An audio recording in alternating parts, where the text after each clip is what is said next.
Frank Bentley. Let's go. Yeah, make it look easy. Hey, stand up guy, boy, I'm 10 toes. Big body pull up in a Range Rover. I can change the whole game when I say so. I pull up, shut it down, yeah, they know. Running this game ain't a thing for me. I never switched up, no change in me. The only thing changing this season, you go against me, then you know that you tweaking, okay? Cause baby, I'm him, I be on 10. Two-stepping in the party, I do not dance. Watch how I move, make it look easy. Counting up wins, that's part of the plan. Black man taking up my haters a CC. That can't fail, all my victories will repeat. I'm knee deep, need a dub, best that you seek me. I'm too sick, yeah, I know I make it look easy. Yeah, tell them don't try to play me. Yeah, I'm drippy on the daily. They can never count me out, I know.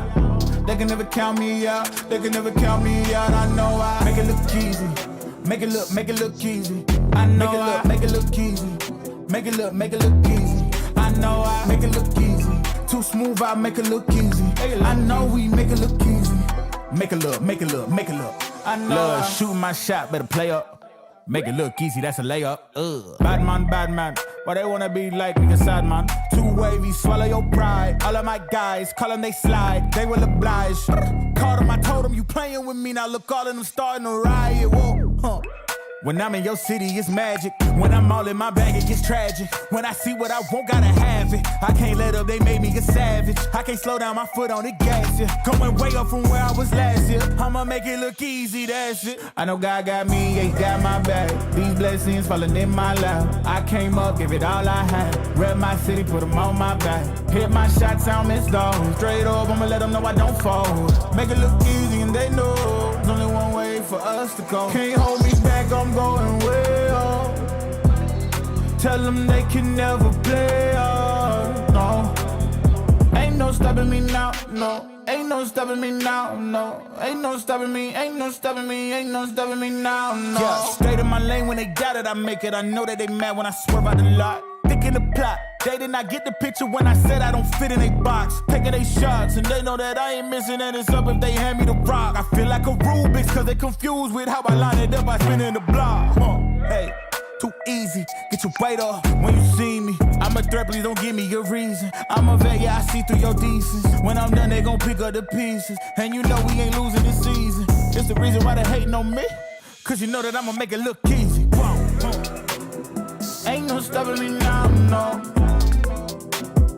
Ain't no stopping me now, no. Ain't no stopping me now, no. Ain't no stopping me, I know I make it look easy. Make it look easy. I know I make it look easy. Make it look easy. I know I make it look too smooth, I make it look easy. I know we make it look easy. I know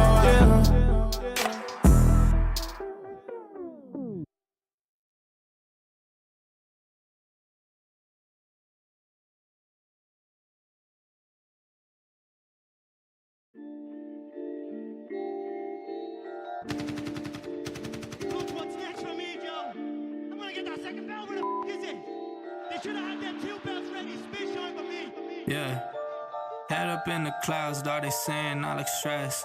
I've been feeling down, pray to God that I'm up next. Remember when she blew me off, that's why I can't text.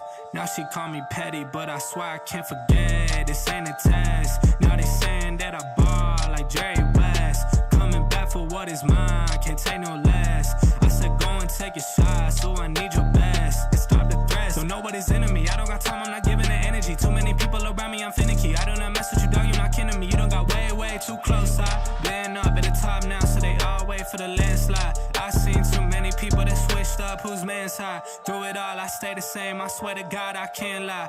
Been down so damn low that I came up for my life. They talk way too much on the internet, it's not real life. I swear my fam waiting, I can't lose, and I'm still right. I swear that I'm working them up till like midnight. It's real life, I got a time and I'm coming to get mine. In time, I cannot lose and I'm coming right inside. I'm in mine, yeah.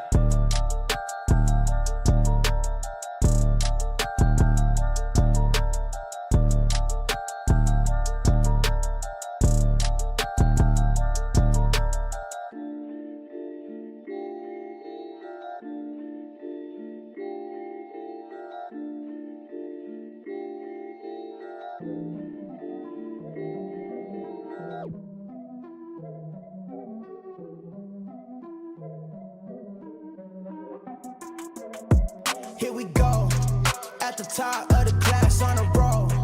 And it's time to run it up, yeah, you know. Maxed out, put the pedal to the floor. Ayy, on the road, here we go. Yeah, we winning by a landslide. Never see me coming, I'm a landmine. Yeah, I ain't taking orders in command like. Yeah, you about to see me on demand like. You know on demand. If you ain't know, you about to understand. Yeah, I got the team by my side, right hand. Yeah, take it to a string, you ain't seen it like that. Yeah, and it's the dream, and we coming for the bag. Yeah, and we ain't never going back now. Future expedited, now we on the fast track now. They won't lend a hand, now they see us on the map now. It's time to act out. Here we go, at the top of the class on a roll.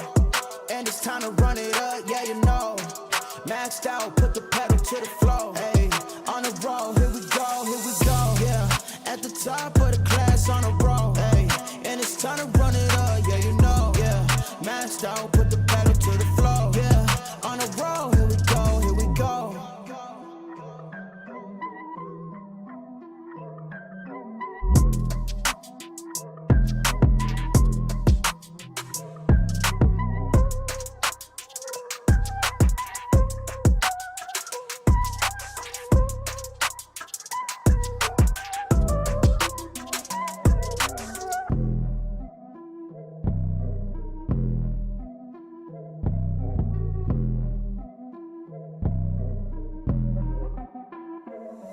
Here we go, at the top of the class on a roll. And it's time to run it up, yeah, you know. Maxed out, put the pedal to the floor. Hey, on the road, here we go. Yeah, at the top of the class on a roll. Hey, and it's time to run it up, yeah, you know. Yeah, maxed out, put the pedal to the floor. Yeah, on the road, here we go.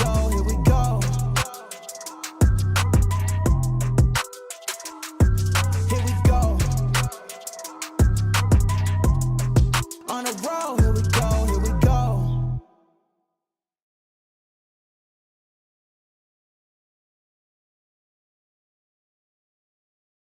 What is going on, everybody? Welcome back to the Frankie Candles live stream every single weekday right here at 5:45 p.m. Eastern Standard Time, and occasionally we are live during the FOMC meeting. Long time no see, Mafia. What is going on? Hopefully you guys had a good, couple hours since I last saw you. And Bitcoin decided to, as predicted, move right after we ended the live stream. So we finally did get a move out of Bitcoin, guys. Obviously, the FOMC did not really move us much during the actual press conference, and then they ended it, and then we wound up getting the move. I really do think that Price decided to move after the meeting because they knew Frankie Candles shut down his live stream, and then they were like, all right, guys, go ahead and send it. Frankie Candles isn't live anymore. Let's make him feel bad about Price not moving during his live stream. But shout out to everybody who watched that live stream. Thank you all for tuning in to today's live stream. We're going to be taking a look at Bitcoin. The move up that we just got, is it legitimate? Are we going to go up to higher prices? Are we still looking to break the all-time high and put in new all-time highs? Or are we just coming up to grab some liquidity and reverse right back to the downside? We're going to be covering it all on tonight's live stream. So shout out to everybody in here right now. We got Arb Gamer. What is going on? We got George in the chat. We got Oscar. We got Trey. We got Dave Digital. We got Mr. McLong, which, by the way, shout out to Mr. McLong. Thank you for not only joining the muscle, but also gifting 5 memberships to the Mafia. Shout out to you, brother. I appreciate you. Thank you for dropping those in the chat for the Mafia. So I appreciate you for that. We got Steven Atwell in the chat. Servando Estrada in the chat. What is going on, bro? Good to see you. DJ Johnny in the chat says, and me. And you, brother. We did not forget about you. Shout out to Flight Vision says, bing bong. Shout out to you, bro. But guys, we got a lot to look at here on the charts as we finally did get the move. Market makers. You decided to move Bitcoin as soon as I ended the live stream, but little did you know that we were going to be live just a couple hours later. So can't catch me off guard. But guys, let's go ahead and shout out to Crypto Crabman in the chat. Cryptic Sniper, Darren does things. Shout out to you, brother. Crypto Crabman said, busy Frankie day. Yeah, shout out to Crypto Crabman. When price moves, Frankie Candles is busy. Burning 11 minutes, and your boy gonna get shout out to Dave Digital. I think Dave might get frozen by an ice goddess, which is like what I imagine those emojis are. Shout out to Dave Digital. I don't know what those are, but it looks like you're about to get frozen by an ice princess or something. I don't know what that is all about. But shout out to Dave Digital, guys. Don't forget to smash that like button. Every 100 likes we get gives you guys some extra chances to win some free Bitcoin or crypto, usually Cardano, but we are giving away 0.02 Bitcoin, guys. Shout out to Golden dropping that on the Mafia. So if you guys want to join to win that 0.02 Bitcoin, go hit that free Discord, go to the giveaway section, and click participate. I'll show you guys how to do it. Not right now, but a little bit into the stream, I will pull up the Discord and show you guys how to get into that giveaway.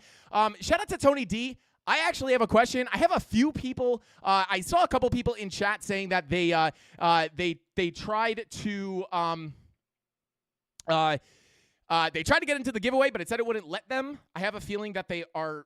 I think they are added, but it just looks like they're not in. Tony D, if you can let me know what the deal with that is, if they should be worried or not, let me know in the chat. And shout out to Luca. Said, "Hey Frankie, it's Luca. It's Luca Anon's son." Shout out to Luca. Is that really you, bro? Yeah, Luca, if that's really you, brother, let me know in the chat where we were hanging out last time you came to visit. Let me know. I don't know if that's really, I mean, it's got to be, right? Shout out to Luca. Shout out to you, brother. But guys, without further ado, let's go ahead and jump into the charts because we got a lot to look at here. Are we going to continue up or are we just pumping for a bigger dump? Let's check it out. So here we are, guys. Oh my God, this chart is so unfamiliar. We were looking at it a couple hours ago. But obviously, guys, what have we had go on here? Now, I want to talk about a few things. Number one, I want to talk about the level that we came down to here. And I want to talk about this because this is a level. If you guys have been watching the live stream, now I want to be very clear. I'm not long from this level. So it's not like I don't want anyone thinking I'm long from this level. I am not. But this was one of those key levels of support we were looking at. Moreover,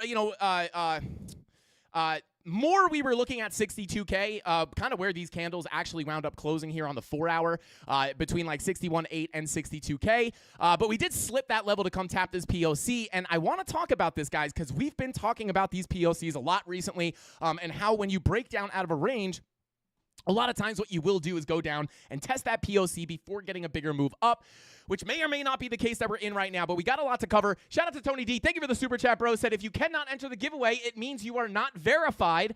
Open a ticket, and we got you. This is mandatory to prevent scammers in the server. Yeah, so if you guys are not, okay, there you go. So I'll just say that verbally. If you are unable to join the Discord or unable to join the giveaway, it means you are not verified in the Discord. Is it something... Clearly, I'll shout out to Tony D. I didn't do this. He did. I assure you it is probably mandatory because we got to keep the scammers out of the Discord. So just make sure you verify. Open up a ticket with them. They'll get you all hooked up so you can get a chance to win over $1,000 in Bitcoin. And we will be pulling that on Friday, so you guys still have a couple days to enter. And like I said, just get to the free Discord, go to the giveaway section, click participate, and I'll walk you guys through that in just a minute. But let's cover this price action as we are starting to get a move here. Now, shout out to Depend Unit says, buy high, sell low, always. Shout out to Depend. It's okay, brother. It's okay. Trust me, I've been there. I've done that. Probably worse than you ever have. So just understand that. If you just stick with it, the light will be at the end of the tunnel. And then Tony D, who was banned in chat? Was it Gen Z? Was it you that you were like, oh, I think I got banned in YouTube chat? I wanted to make sure they got unbanned. It was either Gen Z or I forget the other one, the one that I mixed you up with, Gen Z. Let me know in the chat.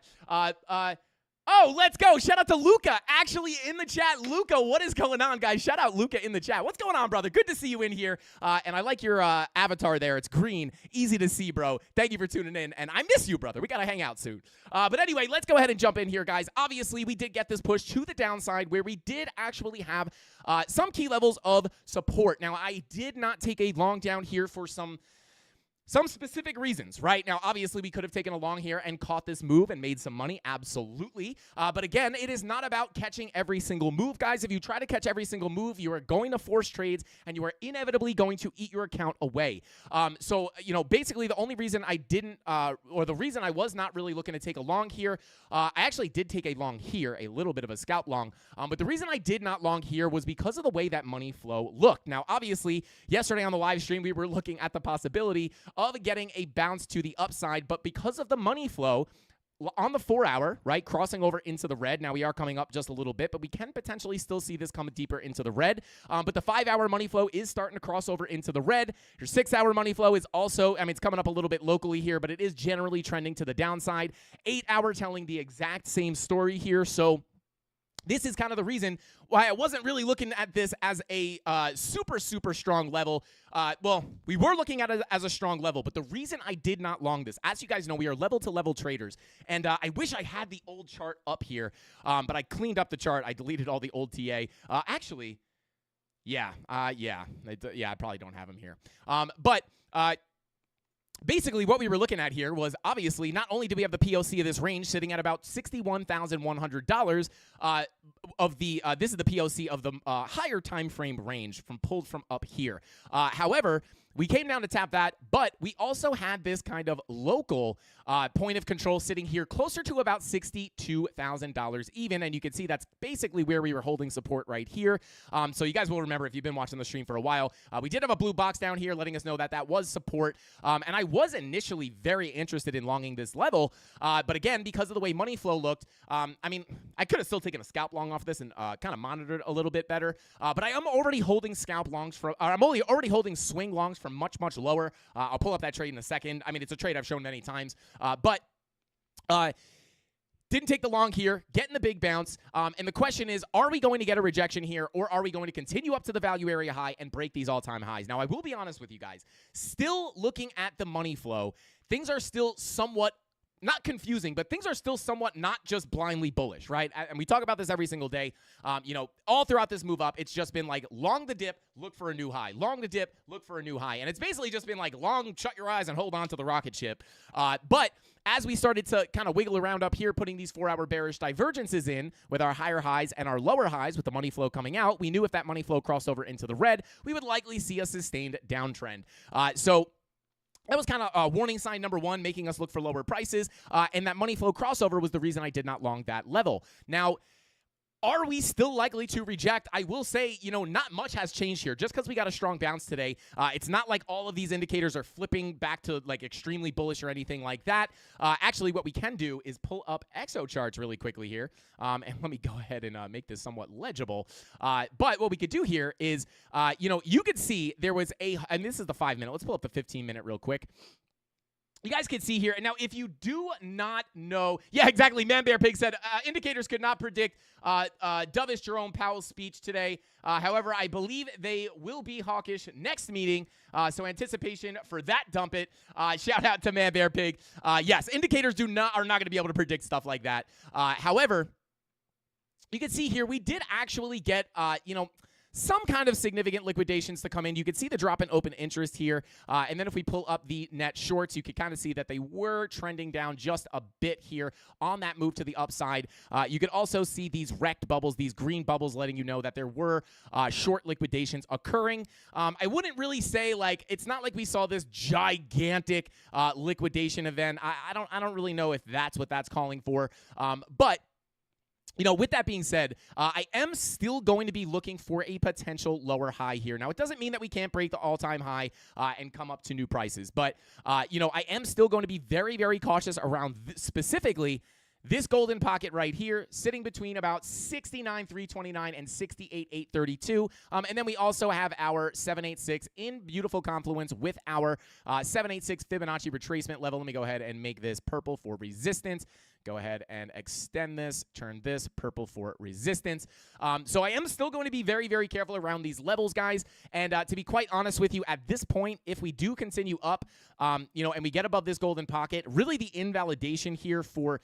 It's kind of hard, right? Because you have this 786, which normally would be a good invalidation for a rejection to lower prices to continue the downtrend. It would be a good invalidation to just continue looking for higher prices. However, if we break that 786 and we continue up here, we are basically just, we're deviating above the range, right? So this would be bullish in my opinion, as long as you don't get any kind of crazy bearish confirmations as you deviate, like we did up here where you had the 4-hour bearish divergence. Once again, this is the 6-hour, but kind of similar. You had the 6-hour bear div, really what I was looking at when we were actually up here was the 4-hour bear div with money flow coming out. So as long as we're not getting anything like that, we could potentially see another breakout here. But I am still I am still going to be a little bit more careful around these golden pockets and 786s to potentially put in a lower high.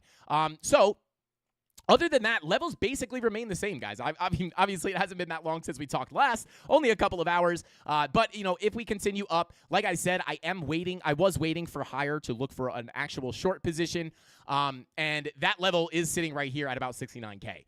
So this would be kind of the first zone that I would be willing to look at for a short if I get the confirmations, right? Like I always say this, right? We are level-to-level traders. So it's not like when we were looking down here to 62K for a potential long, it doesn't mean that we just wait for price to hit this level. Granted, it would have worked out in this case. But if we come down to this level and I do not see the bullish confirmations to take along, I'm not going to take the trade, right? So, just like I don't want anyone thinking that like if you mark this out on your chart, as soon as we come up to it, just short, because that's where I said I was going to be looking for a short. Because what you're going to do there is you're probably going to short. And if there's no bearish confirmation, I'll come back on here and be like, I didn't short that level because there were no confirmations. And you're going to be like, oh man, I just shorted the level and I got wrecked, right? So it's not as easy as just finding the key levels and then just coming up to them and looking for and just taking shorts. You have to actually look for the confirmations, which we go over much more in the premium Discord. But this is, definitely the next key levels of resistance I will be looking for. So, and then if we continue down, simply put, guys, I'm not really going to like harp on the BTC TA right now because the levels are very clear and they really haven't changed much.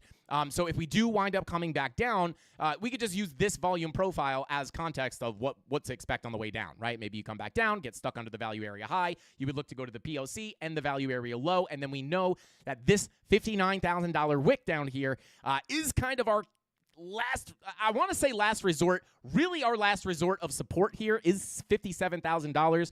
If we pull up that VPVR, as we were showing earlier today, that is not what I wanted.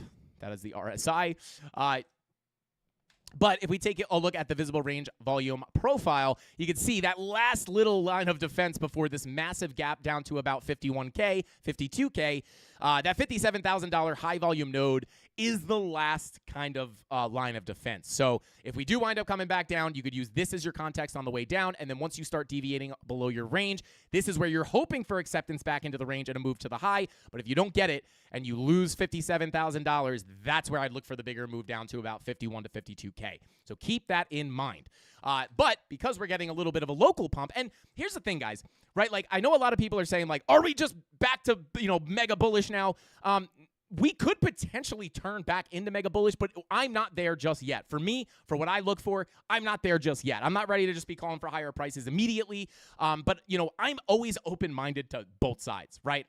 I am literally the definition of a technical trader. Like, it's just an if this then that statement to me. I don't care if it pumps. I do not care if it dumps. As long as I have my key levels and I can assess the price action as we approach them, that's all I care about. I just want Bitcoin to move. I don't care if it goes up or down. Obviously, I want it to go up in the long run, but I'm not even really necessarily someone who will be like, that's it, guys, more bullish prices, like we're going back up. Like it doesn't really matter to me, right? Because if we keep going up, I have my swing long position from down here at about $40,000. And then, if we come back down, I'll be prepared to be looking for the short at that key level that I just mentioned. So there you go. If we do continue up, those are the key levels of resistance. If we continue down, those are the key levels of support. And as of right now, I would say it's a little bit hard, right? Market Cypher's a little bit hard right now because we don't know if we're going to get the fake out, right? Maybe this is a fake out into the red, right? We talk about this almost every single day. When you're in a big bullish move like this, the chances of a fake out are more likely than ever, right? So by fake out, I mean a dip into the red and then right back into the green. So really just playing this level to level right now. And I don't really have a strong opinion. If I had to guess, like even if we came up to the value area high, again, we'd have to flip this value area high to support and the 786 to support for me to really just be looking for higher prices. So we crack this purple box up here. That is where, in my opinion, you probably will be seeing higher highs. Other than that, I'll be looking for resistance here and resistance here. Potential rejection, potential rejection. But again, I think a lot of people think that you have to like you have to just pick a direction and go with it. That is not how you have to trade, right? That is a very like beginner way to look at trading. It really doesn't have to be like that. It doesn't matter if you're right or wrong. I could say, hey, I think we're going to come up to these levels. And then we do come up to those levels. I'm like, I think we're coming to the value area high. If I see bearish confirmations here at that moment, right, you can't know what's going to happen before you get to the level. So you could be looking super bullish, and then you get bearish confirmations here, and at that moment, as you test this level, that is where I would flip and be like, hey, this looks really bearish. I don't think we're going to come to this high anymore. And not retail, but the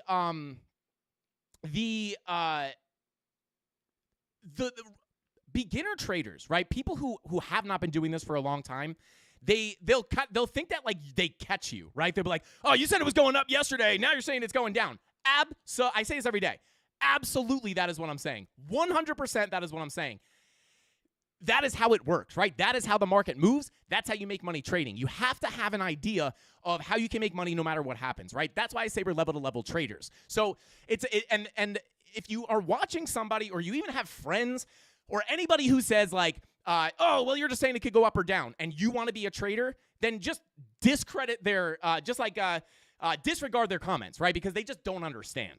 Anyone who actually knows how to trade a financial asset like crypto or Bitcoin specifically here will know, right? It's an if this, then that statement. So if you have people that are just like, 80K incoming, 80K incoming, 80K incoming, eventually that will come in, right? But these people are essentially just gambling. So there you go. Like I said, we made money on this little bounce. We made money on this little bounce as well. We had a trade set up here in the premium Discord for a short. I didn't personally take it, but that would have wound up playing out well as on top of those trades. However, it's not about, like, when you miss this trade, right? If you miss this top here, I'm not worried, right? So, like, I didn't take the short here, but I made money on scalp long here. I made money on a scalp long here. So, just keep that in mind. But yeah, that's basically what I'm looking at, guys. These are the key levels. In my personal opinion, if we're going to get a much bigger move up and we're going to break these highs, I'd be looking at that green dot on the daily to start the move. You guys will remember yesterday, or 2 days ago, we were looking for that 30-minute money flow crossover to give us the bigger move to the downside, because at that same time as the 30-minute money flow was crossing into the red, or about to cross into the red, we had an 8-hour red dot. And when that happens, typically the money flow crossover on the lower time frame will give you the big move down. And what do we see? Bada boom, right? And you get the move down, right? So this is what I mean by it doesn't matter about calling the long-term move, right? Like, it literally doesn't matter. And yeah, it's like people who are just emotional about, it's going up. Oh my God, it has to go up. It has to go up. It's 100% going to go up. If you hear somebody say that, please, for the love of God and for the love of your bank account, run the opposite direction. When you talk to someone who actually trades or actually understands how these markets move, the first thing they will tell you when you ask them, is it going up or down? You're asking the wrong question, right? Like, it's just legitimately the wrong question. And that's why I always, like, anytime, it hasn't really happened in a while, but anytime someone comes in and is like, you said it was going down yesterday and now you're saying it's going up, you're not catching anybody doing something. That is literally what we do here every single day. We flip, we flop, because we make money not only when it goes up, but also when it goes down. So there you go. Hopefully, if we get up here and get bearish confirmations, we can make the money. And if we come down, the next key level of support, I will personally be looking for a long. If we do make it back down there, will be the value area low at about $60,133. Again, not just wait for price to get down there and long. Wait for price to get down there, read the order flow, look for the bullish confirmations, and then get the move to the upside if you get the bullish confirmations. So there you go. Right now, let me see if I have it open here. So right now, the only trade I really have open, I think this is the only trade. I hope this is the only trade I have open, because if it's not, then the other trade might be wrecked because I'm not paying attention to it. But yeah, the only trade I really have open right now is this swing long, still open. Well, actually, I just pulled it up here so you can actually see. $39,998, $39,998, $39,982 is the entry, up about, up almost 10K. I've been sitting in this for quite a while, up 1,391%. So again, like, this is why it doesn't bother me, right? Because if we come up, cool, I'm gonna continue to pay out on that trade that's already up almost $10,000, right? If we come down, that trade is so far away from getting stopped out and liquidated, right? Entry all the way down here, so we'd really have to see a crazy move down to get stopped out of that. But If we come up, we cash out on the swing long, and if we come down, we can look for new scalp longs, and if we come up, we can look for scalp shorts, right? There's literally money everywhere. This is why I don't care if it goes up or down, right? Because we can grab a short over here, grab a long over here on the scalps, hold the swing longs, hold the swing shorts, etc. It starts to feel like cheating after a while. So there you go. All right, let's see. Shout out to Love. Thank you for that super chat, bro. I appreciate you.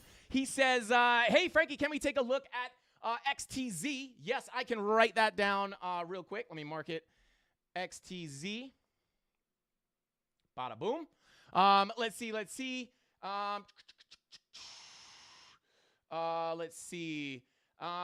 Jay Gilly says that's why it stopped listening. That's why I stopped listening to my own channel. I was too bullish all the time. Shout out to Jay Gilly. Yeah, I mean, most influencers will really just lean on the super bullish side, right? Because, I mean, arguably that'll get you more clicks, right? People want to hear prices going up. So if you just cater to that, you're going to get more clicks. But understand, these are people who their biggest interest is making money off YouTube, right? Their biggest interest is, making money from their audience, not helping people become profitable traders and not actually making money trading, right? And not that there's anything wrong with that. I want to be very clear. There's nothing wrong with that.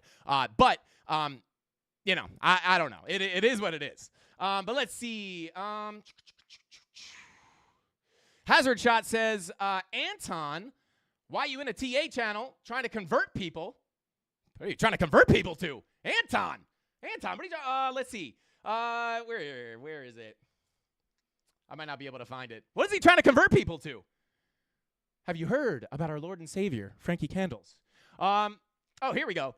Let's see. I'm sure you guys all agree how unpredictable the market is right now. And if you watch lots of TA guys, you can only confuse yourself. Only hodl, guys, and you will be in profit. So shout out to Anton. You don't have to trade with 100% of your portfolio, right? For me, 98% of my money, 98% of my capital is in long-term positions, right? So my spot bags are always going up as long as Bitcoin goes up over the long term, which I obviously am a long-term crypto bull. So most of my, we're making bags on the back end on our hodl bags. But why this is why not everybody has to be a trader, right? I'm not going to sit up here and try to make people be traders. I think if anything, I probably talk a lot of people out of it, right? Because a lot of people think that you can't make money trading, but that's only because they've tried it and they just gave up, right? And I've felt like that many and many times. But once you actually understand what you're doing and you're able to give up a little bit of money and pay your market tuition, and you actually learn how this stuff works and you find an actual edge in the market, there's just money laying everywhere. So the hodl bags are always good, and we just take I take 1 to 2% of my actual capital, and then I trade that on leverage, and we just take that extra money, right? So for example, let's pull up BingX here, right? So $9,400. If I were to close this right now and pocket the $9,500, right, what do you think I'm going to do with that money? Right, I'm going to roll it into cryptos when they dump, right? Like when we get a pullback, then I'll buy some more on spot. I just bought some more on spot yesterday, right? I was going to buy today, but I guess probably not a good idea anymore. But either way, right, this is, why would I leave this 10K on the table if I could see it in the market when I can add that to my spot bags? But, most people, like I always say, trading is a very, very difficult thing, right? When you figure it out, it's the most rewarding thing in the world, right? Because you can make money from anywhere, and you don't need to do any physical labor, which is nice. But if for most people, you can't get rich overnight. Like most people will try to start trading and they think they're going to get rich overnight. And then when they put a trade in and they lose the trade, right? They don't have a stop loss set. They get liquidated. They're like, this is a scam. I can't do it. So it's a scam. It's like everybody thinks everything's a scam, right? Granted, especially day trading is a very scammy space. But I couldn't do it. So it's a scam. That's how I felt in the beginning. And then I always say this, when I realized that it was my mistakes, right? Not that trading was rigged, not that the leverage exchanges were rigged, right? I'll never forget it, but they're stop hunting me. They're just they know where my stop loss is and they're just wicking me out and then putting money in. Once you understand why the market actually moves, you realize how silly that outlook is. If you think the market maker cares about wrecking people, you're wrong. It's not why they stop hunt, right? That's literally not what is happening. It's called stop hunting, but people think it's the market maker going after them. They don't care about your stop losses, right? Really what they're looking for is liquidity. but they're not doing it to hurt you, right? They're doing it to fill larger orders. So once you understand that, there's a lot of stuff to understand. A lot of people think you could just long, short, at support and resistance. They get wrecked. They think trading's a scam. It's not. If you watch this channel, you'll know that. But anyway, let's go ahead and let's see. Wick says, hashtag Team Hodl, baby. I'm going to be more successful than all traders in here simply because I open a position and never sell. Oh, success is whoever dies with the most crypto wins.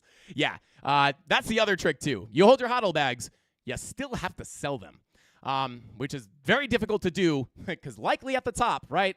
We talked about this recently as well. Every major top we've had in the market, guys, has been in the middle of like a very, very bullish catalyst, right? Like what happened up here? I don't remember. We actually had this marked out at one point. But I believe one of these tops, I don't remember exactly which one it was the leverage ETF, I believe, or I'm not 100% sure. But almost every single one of these tops, like this top here in 2019, this little bear market rally, there was a bullish catalyst for that. I could probably just look it up right now.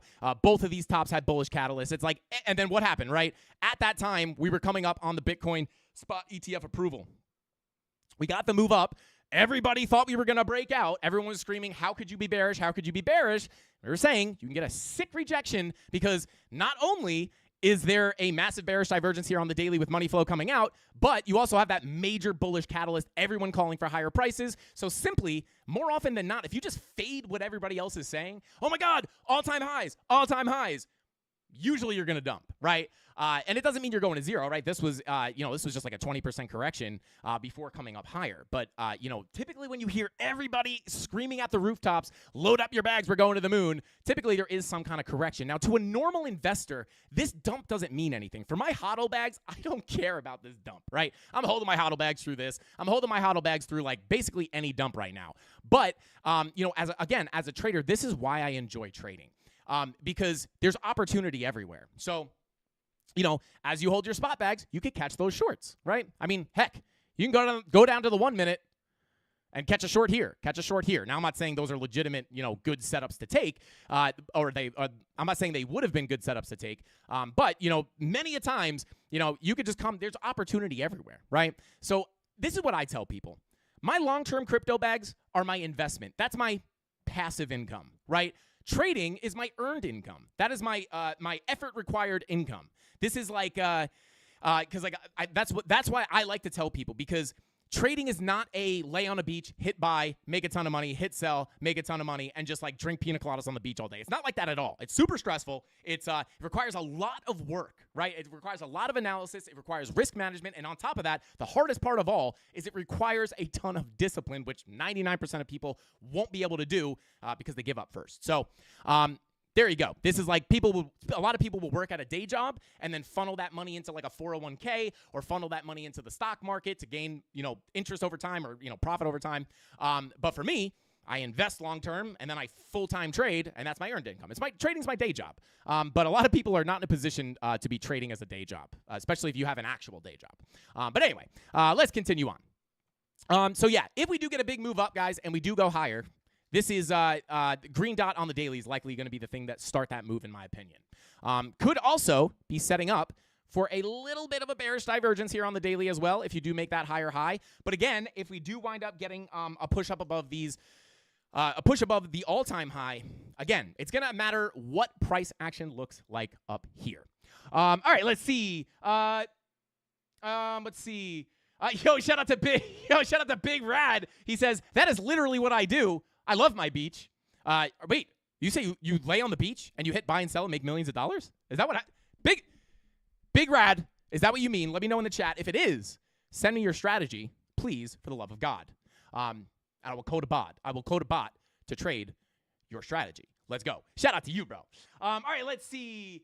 Bada boom, bada bing.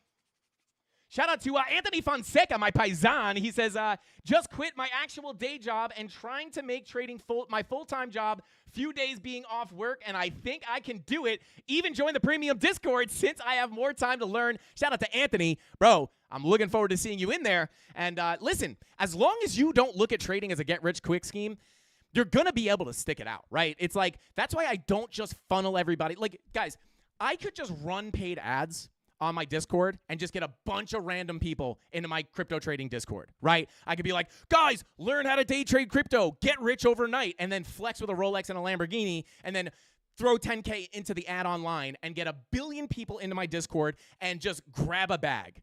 The reason I don't do that is because I know that 90% of those regular people are going to be misled by that ad thinking they can get rich overnight, and that's not the point of the Discord. The Discord is for the people who, like Anthony, that want to take the extra time, that want to make this a full-time income, right? Like, this is not where you're going to get rich in crypto overnight, right? Like, you have a better chance, although a very low chance, you have a better chance of hitting a low-cap gem or a meme coin. By the way, much more less likely than people make it seem. Not impossible, it happens, but very not as likely as people realize. And even if you do hit that gem, here's the thing. Even if you do hit that gem, you still have to take the profit. This is where people fail. Catching the low cap gem, catching that meme coin, that 100Xs, is not even the hard part. Extremely difficult, yes. Extremely unlikely, yes. But that's not even the hard part, right? It's still super hard, and that's the easiest part. The hard part is you have to watch your money go from $1,000 to $20,000, and then you have to sell without thinking, oh, this will go to 100K, and it's super easy to be like, no, I'll sell. It's easy to say that. Wait until you actually see the numbers on the screen. So just remember that, guys. That is the hard part of trading. But anyway, and by trading, I just mean, long-term as well, right? You still have to sell the top. It's like, I think everybody's first cycle, you wind up holding through the entire bear market, right? Everybody has basically done this in crypto, and, except for maybe a lucky few, most people go through this in crypto. Chances are if they say they don't, they're probably lying. But yeah, you got to buy tops and sell bottoms to get your feet wet. Like, it's just a part of the game. It's called market tuition. But anyway, let's go ahead and continue on, guys. If you want to take a look at your favorite altcoins, go ahead and drop them in the chat. Rob the Crypto Stomp will count up the votes and let us know what we're looking at. Yo, shout out to AA Crypto Talks, said, hey, bundle of energy. What a move at BTC made in the last 3 hours. Great move. Shout out to, I'm going to call him Double A. Shout out to Double A. Let's get it. All right, let's see. Yeah, Anthony Fonseca said, that was me. I held through the previous bear market, and this time around, I'm trying to make sure I avoid that. And shout out to Anthony. Exactly, right? Like, let's do it, brother. Let's do it. All right, let's see. Shout out to Crypto Anon. Let's get it, bro. Let's go. Yo, Anon, we got Luca in here, bro. This is the coolest thing ever. Does he always watch on his own account? How come I've never seen him in chat? Shout out to Luca, my man. All right, let's see. Bada boom, bada bing. I love bottoms. Shout out to Edward Diamond Hands. Me too, brother. Let's see. Mr. Wickles says, I've held 40K and let it go back to 12K. I mean, famously, I bought Safe Moon like the second day it came out. I turned $100 into like 15K. Didn't sell it. Held it. Diamond hands. Hodl. Like, this is the problem, right? They're obviously DCAing in, right? DCAing, I say this all the time. DCAing into the market. Hodling is a proven strategy, right? It is a much safer method of investing, right? It's much less risky, although still risky. But the yeah, it's like you buy in, right? Like, you see the it's so much easier to say before it actually happens. So yeah, like, DCAing in makes a lot of sense, right? But the you still have to be able to, like, have the wherewithal to pull out, right? Like, I know it sounds super basic, but this is literally what this is why 90% of people lose money in crypto, right? Like, crypto has this not stigma, but like this stereotype of like everyone just gets rich in crypto. That's not true at all. Most people lose money. Like 99% of people lose money, but not because crypto's a scam. It's because they don't sell, right? Everybody just thinks it's bullish. And hodling, as I said, although it is a safer way to invest rather than just like trying to day trade the 1 minute with no experience, the reason hodling is kind of a scam, to be honest, because people will tell you hodl, and that's only good. You have to take profit, right? Hodl, we believe in crypto. Yeah, me too, but I'm going to pull out on this massive bearish signal on the chart. I'm going to sell now. You guys hodl, ride it back down to zero. I buy back in the bottom, and you'll probably sell the bottom, right? And that's what I try to teach the mafia, right? Like, hodling is obviously a good thing, but it could be taken too much to an extreme, right? Like hodl, like especially with like meme coin communities and stuff like this. Like these communities will tell you to hodl, tell you to diamond it. Guys, we believe. They try to create like a cult. We believe. Hodl, hodl, never sell, diamond hands. If you don't sell, other people will rip your money out of your hands, right? I know it's like a fun community-driven thing, right, which is awesome. But this, I think a lot of people forget that the reason they're here is, like, I'm here for the revolution of blockchain technology, 100%. But I'd be lying to myself if I wasn't investing in this at the end of the day to make money, right? If you're putting your money in something you think is going to grow, you're here to make money whether you want to say it or not. So hodling and diamond handing is how everybody wants. This is why so many people hold their stuff from the top of the bull market to the bottom of the bear market. Trust me, I've done it. That's why I'm saying it. I'm not perfect. I don't sell the top every single time. But this is why I'm so passionate about helping the mafia avoid this, right? So hodling is good, but don't do it to a fault. And a lot of these people that get like emotional over hodling and diamond handing, they do it to a fault. So just keep that. Or they're trying to manipulate people to hold on so they can dump. So, which is really only prevalent. That's not really prevalent in Bitcoin. The market makers might, like the news might say, oh my God, it's going to $1 million. All the retail, hold on to your, hold on so the market makers can dump on you. But this is obviously much more prevalent in like things like meme coin communities, stuff like that. So hodl for, hodl, but also sell. Don't hodl forever, right? You'll never make money. But anyway, let's continue on here. Went from 90,000, from 3,000, back down to 10,000 last bull run. Johnny, this is what I mean. Like if you got wrecked last bull market, the chances of you making money this bull market are so much higher, right? Because Johnny, let me know in the chat, what did you think during that cycle when you turned that, what did you say, 3K into 90K? What were you thinking when it was at 90K? I guarantee, right? I can almost guarantee you probably weren't thinking, I should probably take profit. You were probably thinking it was going much higher, right? To no fault, right? Like nothing wrong with that. I would have thought that too in my first cycle. But yeah, it's now this cycle, you understand, like, I got to pull this money out or I'm not going to leave with anything, right? So yeah, just trying to, let's see. Tony D said, check super chats. Let's go ahead and check it. Let's see. Let's go. Shout out to Steven DS. Thank you for the super chat, bro. He says, bro, CandleMafia trades anything and everything, whether that be stocks, crypto, Forex, and your grandma. But we're passionate for crypto, LFG. Yeah, absolutely. And yeah, shout out to Steven. It's 100%, right? Like we could trade corn. We could trade oil. You could trade whatever you want. Once you understand how to read these little candles, the money is everywhere. And again, I'll never come up here and try to tell you guys it's easy. You could get rich quick. It's not the case.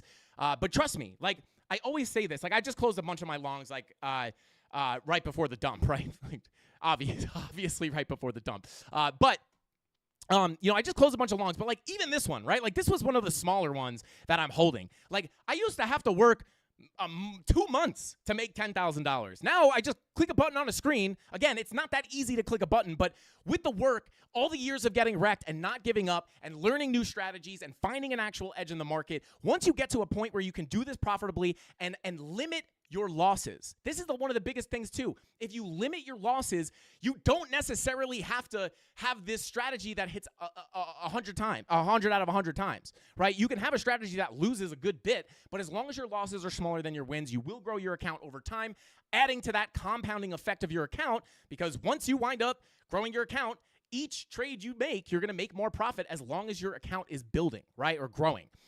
So again, like you're not going to be able to easily do this, but like if you learn, right, like even if you have to hold a trade for a month, right, like you can hold this trade, make $10,000, and then go put your physical effort into something to make even more money. So now you're not only making $10,000 on that trade, but you're also making X amount of money from your active income, right, the money you have to work for.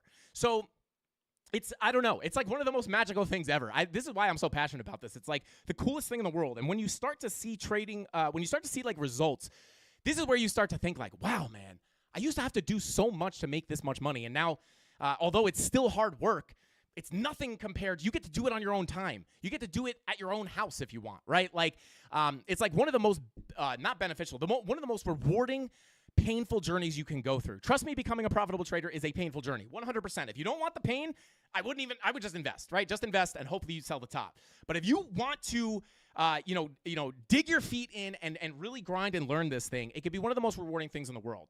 But anyway, shout out to Rob the Crypto Snob giving us those altcoins. Thank you for that, brother. I appreciate you. Okay, bada boom. All right, let's take a look at XRP. We have not taken a look at XRP in quite some time. Let's go ahead and take a look here. Where's my actual XRP chart is the question. There it is. All right, well, here we are, guys. I mean, XRP, it's just, we can't win with this thing, right? Like, it's just going sideways. We thought we were going to break above the value area low, and then we just lost it again. So I'm going to be quick and dirty here on XRP, guys. I'm an XRP bull. I think eventually it will do something. I say this every time we look at this. I am not investing anymore into XRP. I have a big bag of it. I have enough. It hasn't done anything. One would hope that the more it sleeps, the higher it will rocket. Right? That's not like a saying or anything. I think the saying is the bigger the base, the higher in space.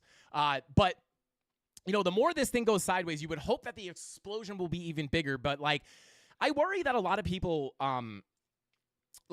here's the thing, think about all the other altcoins that have absolutely mooned, right? Like, I've made a lot of money on other altcoins, and 2x, 3x, 4x on other altcoins, while XRP just goes sideways, right? So I'm not investing anymore in this. I think it will go eventually, but it's just been brutal lately, right? Like, for the past, even just recently, for the past 688 days, right? This is basically the entirety of this bear market. It has just gone sideways, which could be a good sign, right? Like, technically, we're trending up. It could mean that we're about to blast off to this previous value area high. But simply put, guys, the levels here are exactly the same, right? Value area low, this is your key level. As soon as you're able to finally hold this as support, that is your ticket to higher prices. First stop, in my opinion, obviously you have intermediary, not lower time frame, but lower significant levels. We tap that golden pocket, little bit of a rejection. So once we get back above that value area low, maybe we could crack through that golden pocket and finally see a visit of the POC, in which case is going to be the key level that you have to flip to see more upside, right? Just typical value area stuff. You flip this to support, get a move to the POC, flip the POC, look to come to these levels, get above these, look to eventually get to that value area high. This is the path that, all these other altcoins had gone on, right? We show Doge every single day just because it's like a textbook example of the breakout of the range, the retest of the value area low, and what happens, right? You go from the value area low to the POC to the value area high. When you get the breakout, this is now your key level. When you flip this value area low, you'll eventually look to go to the POC and then the value area high. So it's just the same thing on a different coin, but XRP just doesn't want to hold that value area low. So we'll have to see what happens, but really the next major target for me on XRP is going to be about 83 cents, right? So we get above that golden pocket, hold above the value area low, looking for an 83-cent XRP, and then I believe, what are these? I think these are naked daily points of controls. They may be weeklies, actually. Let's see. Bada boom. Let me see. No, they're not. Not dailies. Are they weeklies? Bada boom. Yeah, they're weekly naked points of control. Let me go ahead and label these so we know what they are next time. Luckily, I was able to randomly figure that out. But there we go. All right, let's see. Yo, shout out to Trade Made. What is going on, bro? He says, Frankie, can you give me some bada bing on Say? Sip. Shout out to Sip. Yo, shout out to that guy on TikTok, bro. I don't know his name. He's the man, though. It says, trying to get a spot entry. Thank you, sir. Shout out to Trade Made. We will take a look at Seep right after XRP. But there we go. Thank you for the super chat, bro. I do appreciate you, my man. But let's see here. Let me go ahead and turn off the points of control. Yeah, that's what I'd be looking at. These weeklies are going to be a big level to watch as well. Now, remember, you are going to eventually look for the value area high, but we are likely going to see resistance, right? Like, you're likely going to see, it's a journey, right? Like, trading is a very, very difficult thing. You're probably going to pull back here, eventually flip the POC, then you'll get a rejection here, potentially stick around these levels. But at the end of the day, it will be a trend, likely, I don't want to say will be, it'll likely be a trend to the value area high. And to be quite honest, Solana is like the best example of this, right? Because there were many ranges that we were looking for this to occur at, right? You flip the value area low, you get to the POC, you get a pullback. You go up, you get another pullback, right? These are things that confuse and scare everybody. But in hindsight, it's very easy to see that it was just a move up to the value area high. So those intermediary levels are going to give you pullbacks, right? And these pullbacks, this is the 4-hour, right? So if you're looking at the 30-minute chart, right, which a lot of people will wind up doing, like you'll start to see this, right? And you're going to think like, oh my God, I made the wrong decision. Right? And then, like, this is what people do. They zoom too far in, right? Like, go into bar replay mode, right? Like, if you were in a trade here and you were like, all right, I'm going to long this thing, whatever. You see you got in here. I'm going to target the POC, right? And then you see it play out. You're like, oh, my God, I'm a genius. And then, like, even this will scare people out, right? But, like, especially something like what is coming up right now, boom, like this is like when you're in the middle of this dump, you're thinking like, oh my God, I made a mistake. What am I doing? I need to take out of this trade. But then, you know, in hindsight, right, like this would have scared so many people out. But in hindsight, what you should have done is just hold the trade, right? Assuming there were no actual bearish confirmations to close the trade, right? Like if you don't have a reason to close the trade here, then don't close it. You can't just close it because it looks like it's dumping, right? But obviously, difficult thing to do. But what happened? In hindsight, you would look back and be like, man, that wasn't even that big of a pullback. It was just a little retracement before we went to the POC, flipped it to support, and went to the high. So, you know, I go over these volume profile theories and techniques all the time. So, and the reason is because they work, right? You know, we look to come to the value area high. What happened at the value area high? We got the rejection, right? But a lot of people would have shorted here, right? And then on this push to the upside, they would have been like, oh my God, I'm going to get out. This is a bad idea. Like just zoom out, right? Zoom out and take a look at the grander picture of things, right? But anyway, let's go ahead and continue on. Bada boom, bada bing.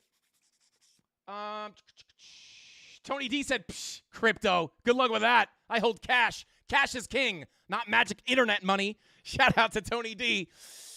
Just holding those ice cubes, baby. Holding those ice cubes. I had some money. Just became worthless. Shout out to Tony D. But anyway, obviously he's kidding, guys. Shout out to Bilal. Thank you for the super chat. I appreciate you, bro. You said INJ, por favor. No problemo. Just a reminder, guys, super chats do not guarantee that we will look at the coin. I always try as hard as I can, but obviously it's impossible to get every single super chat. So just a reminder, but we will go ahead and try to we'll try to take a look as much as we can. So there you go. That is what I'm looking at on XRP. Like, again, not really much to look at. Really got to get above that value area low. And then, you know, taking a look at the higher time frames, weekly VWAP rolling over, right? So this isn't screaming that we're about to, like, break all-time highs. Could we get to the POC before that red dot prints? Potentially. But the... yeah, like it's not like this weekly is like cocked and loaded to just absolutely blast off. Like it doesn't look super bearish, right? Like money flow is coming up, which would indicate the longer term trend will continue to the upside. VWAP would indicate a little bit of a short-term pullback. But like it's definitely not looking like, oh my God, this is the most bullish chart I've ever seen or anything like that. So really just playing that level to level. 63 cents being your key level of resistance, and then the next target being 83 cents. All right, let's see. Shout out to Dragos. Shout out to you, bro. Said, hey, first time viewer. Love it so far. Can you take a look at Link? We could try to take a look at Link. Let me see. Oh, Link is on the link's on the list. So let's take a look at Link. All right, let's see. Shout out to Dragos. Don't forget to like and subscribe to the channel. Let's see. So Chainlink. You can't make it up. You can't make it up, guys. You can't make it up. Anyway, what we were looking at here most recently on Link, you know, I can't keep an eye on all the altcoins at all times, unfortunately. Otherwise, I 100% would have longed this. Not just because we came to a key level, but there were confirmations to look for a long here. However, what were we looking for? Most recently, we were bing-bonging around this range, looking for, you know, key support down here at this. This is an old level. However, yeah, this is an old level, but once we broke it, we were looking down to that key level, which is the value area low of the macro range, which in my opinion is still, you know, this is key support, right? Because in the grand scheme of things, our thought process here would be to get above the value area low and then get a move eventually to the POC, which for Link is sitting up here. However, we have this daily naked point of control that was likely to act as a magnet for price. We've been looking at this, you know, $22 level for so long. And then, like, what happens, right? price comes up.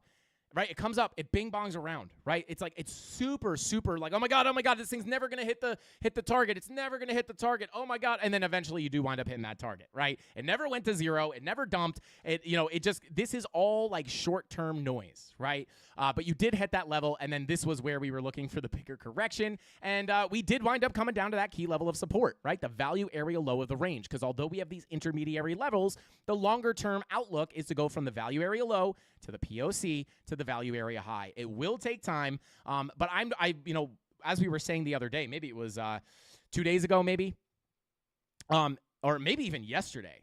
As long as we don't lose this value area low, like I'm not too concerned, right? Very, very clear place. You have bullish divergences here on the 1 hour as you come down to that key level, which is the value area low. Money flow wasn't really coming up, but you did have the divergences. I would look for other confirmations such as absorption at the lows here as well to confirm the trade. However, that 1 hour bull div did wind up, 3 hour bull div. The 4 hour bull div is really the thing you would want to see. Yeah, there it is.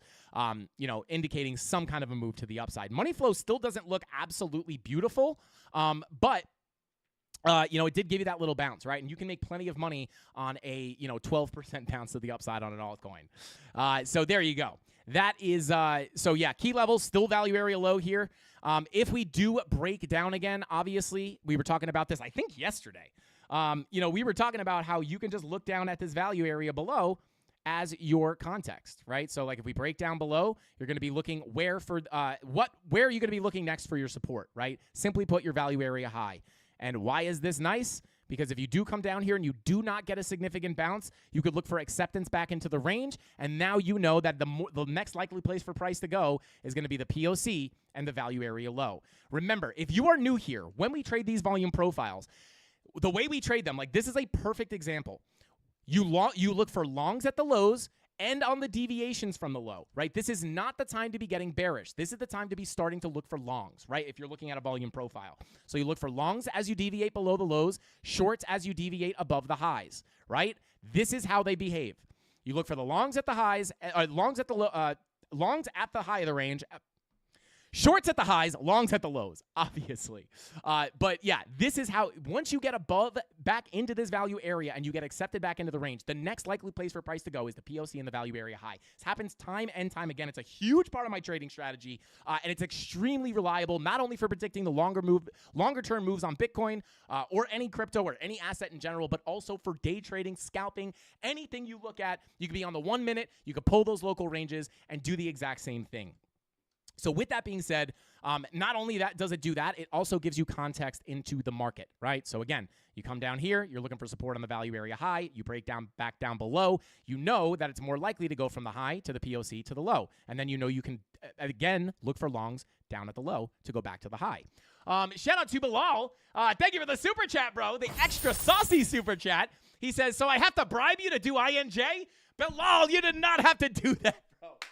I was going to look at it. I was just trying to, I didn't want to get like after a couple people drop super chats for altcoins, I just don't want like a flood of them to come in.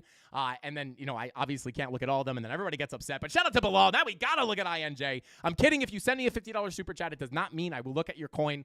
I already agreed to this. So shout out to Bilal. I do appreciate it though. I really do. Thank you so much, bro. All right. Let's see. Shout out to Jake Gill. He said, small order request today. Can we look at ADA, Doge, ETH, Pepe, Link, DOT, AVAX, Quant, ICP, INJ, HBAR, BNB, and Bonk? All right, guys, buckle up. We're going to be live till tomorrow. Here we go. Shout out to Jay Gilly. Challenge accepted. I'm just kidding. I can't take that on. I can't do it, Jay Gilly. I can't do it. But surely we'll look at one of those. But there you go. That's what I'm looking at on Link. As far as market cipher, daily VWAP, looking very similar to Bitcoin. Looking to print that green dot. And like I said, came down to that value area low. At this point, you're looking to go from the value area low eventually to the POC. But obviously, we have all these levels in between. All right, let's see. Tony D says, to be honest, that's a pretty solid list. Shout out to Tony. Unbelievable. All right, let's see. Shout out to Dan. Says, I'm so mad I didn't buy the dip. Shout out to Dan. This is why I always tell people. this is, and I know it's really hard out. I know because I've been in the position, right? Like, I know it's really hard. Shout out to Dan. First off, don't stress it too much because just understand this. If you didn't buy the dip on whatever, I don't know exactly what coin you're talking about, probably Bitcoin or maybe Link. But if you didn't buy this dip, just understand, right? You didn't necessarily, this is likely not like the bottom forever, right? Like, this is just like a little bounce. Like, people get super excited over a 13% move on an altcoin, right? And not that you shouldn't get excited, but just understand, like, with just that kind of mindset, like, I didn't buy because this person said we were going lower. And I get it, right? Like, these people spend full time in crypto, right? So, like, you have to assume that, like, they're on top of this stuff. They have I think a lot of people think, like, oh, this guy probably has at least a better idea of where it's going to go than I do. But just don't get too caught up in that, Dan. The reason being is because that's how you wind up, like, buying tops, right? Because you're going to feel like you missed the dip, and then you're going to wind up buying higher up, and then little do you know, maybe there's a bigger dip coming. And, like, I am passionate about helping people see how easy it is to get wrecked. So, like, you might feel like you missed the bottom, but these emotions come in and out so quickly. How many times have you looked at the chart and saw a little pump and be like, oh my God, I missed the bottom? And then, like, you don't act on it, and then all of a sudden you look back at the chart the next day and it's dumped. And you're like, oh, good thing I didn't buy. Like, this is what I guess Crypto Face would call it flopping and groping, right? You're like, you'll miss the dip, you'll buy in, and then it will dump, and then you'll sell lower, and then it's going to pump, and then you're going to buy again. And then this is how you get stuck in a game of ping pong on the wrong side of the market. Don't get too caught up in that because I think it does really put you at risk at buying a high. So just because we're getting a bounce here does not mean we're going to go up forever. It also doesn't mean that we're not going to go up forever. So it's a very, very difficult thing. He said, yeah, exactly. Yeah, I'm just held the money. I'm not chasing a pump. Always backfires on me. Dan, absolutely. And the fact that you understand that and see that is huge, bro. You are ahead of so many people. And like, I'm not perfect either, right? Like, sometimes I'll get in, like, not really with my spot bags. My spot bags, I'm kind of like, the spot moves slow enough for me to not really freak out, right? So I just, like, buy the fear, sell the greed, right? I've kind of nailed that. But as far as, like, leverage trading, sometimes I will get chopped up, right? Like, I took a scalp the other day, wound up closing for almost like 1,000 profit. But I'll tell you this, I flopped and groped on that trade 4 or 5 times. I got in, out at break even, in, out of break even, in, out of break even, and then I got in again. And then what happened? It played out and I won the trade.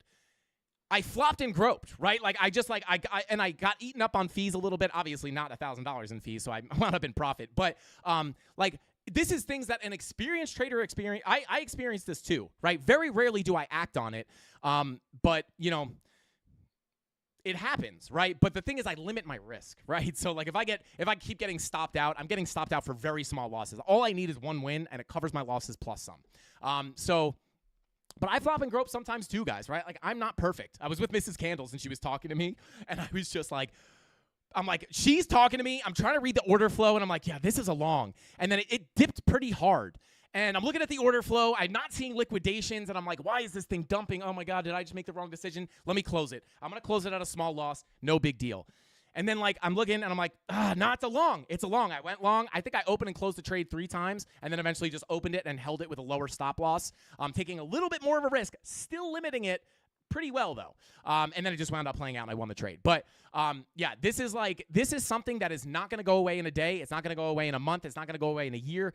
Like, you're always going to feel the emotion at least, right? You're always at least going to feel it. The key is not to act on it. But let's see. Yeah, shout out to Crypto Bow Hunter. Yeah, DCA takes the emotion out of it 100%. Yeah, like, DCAing in is, like, the answer for 90% of people, right? Most people are not going to be because, again, it takes years, right? A lot of times it takes at least a year to become somewhat legitimately good at trading.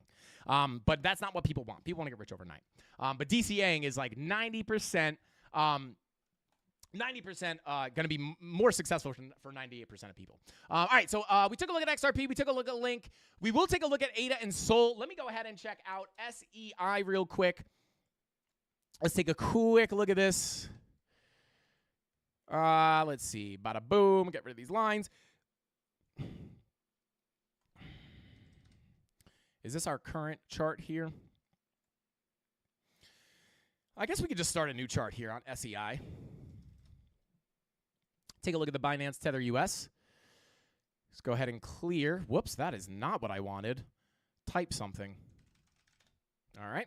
Anyway, I don't know why it asked me to do that, but anyway, let's go ahead and clear the drawings and see what we got going on here. So for SEI, or SEEP, as some people call it, we are basically just playing around with our volume profile. Let me go ahead and pull some fib levels as well. Was this the golden pocket test right here? Nope. So we don't necessarily... Yo, shout out to Mr. McLong, said, how much more do you need to do INJ? We'll get to INJ, don't worry. I got it here on the list. But, yeah, VWAP curving up here. Looking for a potential green dot. Money flow coming out, though. Like, this daily money flow does not look good, guys. And this is the difficult thing. In a move up, in a bullish environment, this could be a fake out. But just factually, binarily, this is bearish money flow. Right? This is definitely bearish. Money flow trending out over time. This would indicate that a longer-term downtrend is on the way. Now, I don't mean longer term as in like a 2-year bear market, right? But just longer term in the context of a of the daily chart, right? So like this would be, I would consider a long-term uptrend, 85 days, right? So a long-term downtrend, you know, maybe it's maybe it's a month, maybe it's 2 weeks, you know, but I'm not talking about like a 5-year, 2-year bear market, right? But just in the context of the daily chart here. So this is, you know, factually bearish money flow. The question is, or the thing I would be cautious of is if you look at Bitcoin, right? This is the same exact thing that we saw happen right here. And we literally were looking for this fake out on money flow. Like literally looking for that fake out.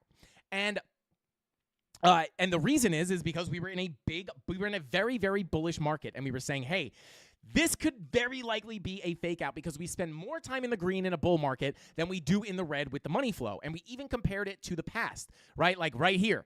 You start coming up out of the, you know, the March 2020 dump, right? Money flow comes into the green. You barely fake out into the red, right? You barely come into the red, right back into the green. Then you come back in, right back into the green. You spend almost no time in the red. So we have to be aware of that happens in bullish markets like we're in right now. So we have to anticipate a potential fake out, but there's no way to know for a fact if it's going to be a fake out or if we should just take this signal for what it is, which would be a bearish signal and calling for a downtrend. Very, very hard to call. It's why trading's not easy, right? Everybody just wants it like, why can't I just short when money flow goes into the red? I don't know. I don't make the rules. But, you know, you do have a pretty gnarly bearish divergence here on the daily, right? Higher highs on your price action, lower highs on your momentum waves, money flow coming out. Like this is an indication of a significant top incoming, right? Now, this doesn't mean that you can't just break these highs tomorrow and go to new all-time highs. But when you're looking, the charts are not going to be right 100% of the time, right? The charts are going to be wrong sometimes. I mean, they're wrong a good amount of the time, right? That's why risk management is literally what trading is. Like, I'm going to read this off to you.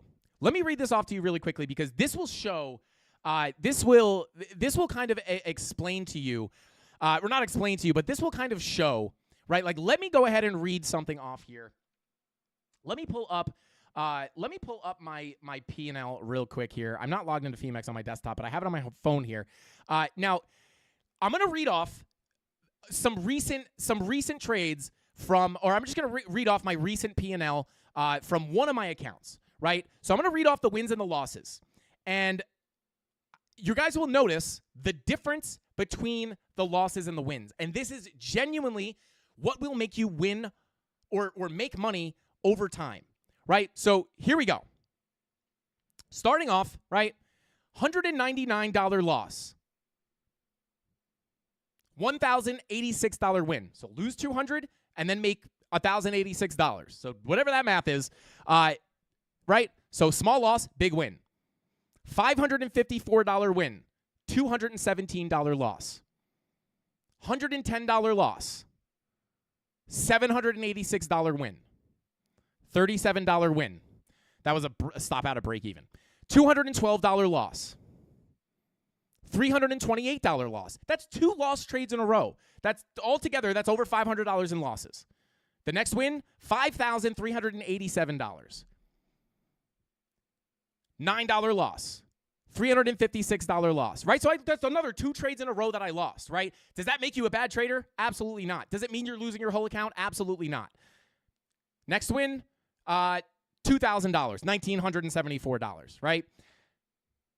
$524 win, $221 loss, $2,353 win, $224 loss, $929 win, $11,676 win. And then I don't want to do this one. It's a loss. It's a big loss. I got liquidated, but I don't want to talk about it right now because I think I'm actually going to make a video about it. So what do you see in common with these trades? $200 win, $200 loss, $1,000 win, $500 loss, $11,000 win, $300 loss, $200 loss, $300 loss, $4,000 win, right? These aren't the actual numbers. But the wins are much bigger than the losses. It's okay. There were a few times where I lost multiple trades in a row, but they were all limited. It wasn't liquidated for multiple thousands. It was $200 loss, $300 loss, $400 loss, $5,000 win, right? So this is what makes you profitable. Not having the best strategy. Obviously, your strategy is important, but it's not the thing that is going to make the difference for you. Because even if you're right on your strategy, most people are not going to have the discipline to pull out of the trade on time and take a small loss. They don't want to lose the trade, right? So they think like, oh, I want to win this trade, so I'll just let it go more in drawdown. And then eventually they get liquidated and they wind up with a huge loss. This is a very easy trap to fall into. So just keep that in mind, right? Small losses, big wins. As long as you do this, you will grow your account over time. And hopefully it gives you some transparency. There were quite a few losses there, right? I lose trades, but they're just so much smaller than the wins. And I would, and I'm going to probably make a video about the liquidation. I'm not going to say the amount, but it's 102% loss. I'll say that.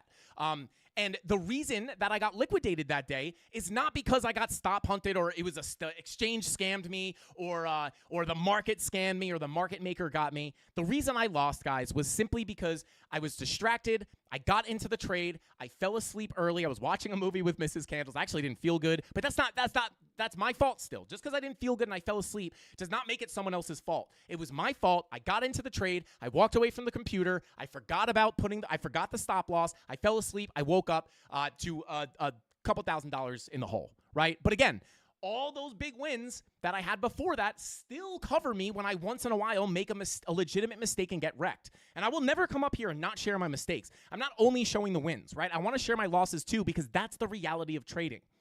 Keep that in mind. So hopefully that helps somebody out there. If this helps one Mafia member in the chat right now, that's what I'm looking to do. So anyway, let's continue on. Shout out to Self-Wells Crypto said, so I'm doing it correctly then. I probably, if your wins are small or bigger than your losses, then you are doing it right. All right, let's go ahead and continue on here. Bada boom, bada bing. Tony D. Someone's saying something about Tony D. Is Tony D hating himself? Tony D, behave yourself. Frankie Candles, 11K win. Psh, I make that in my sleep. Flipping textiles at the local flea market. Bro, what are you even saying? That's crazy, bro. Flipping textiles at the local flea market is wild.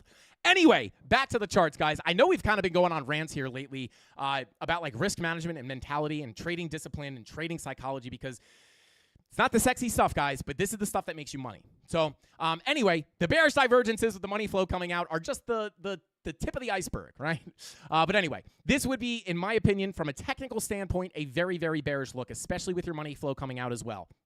Doesn't guarantee that it won't come back up, but if I were to trade this, just understand that, let's say I got in here, I'm not going to let this trade liquidate me, right? I'm going to have my stop loss set, and then if I get stopped out and this TA does not play out like it typically does, if this plays out the way it would normally, you would probably see a move back down to the value area low.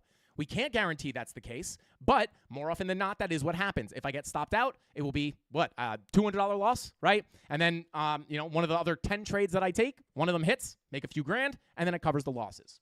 So there you go. But yeah, this is definitely a bearish look on SEI, to be honest.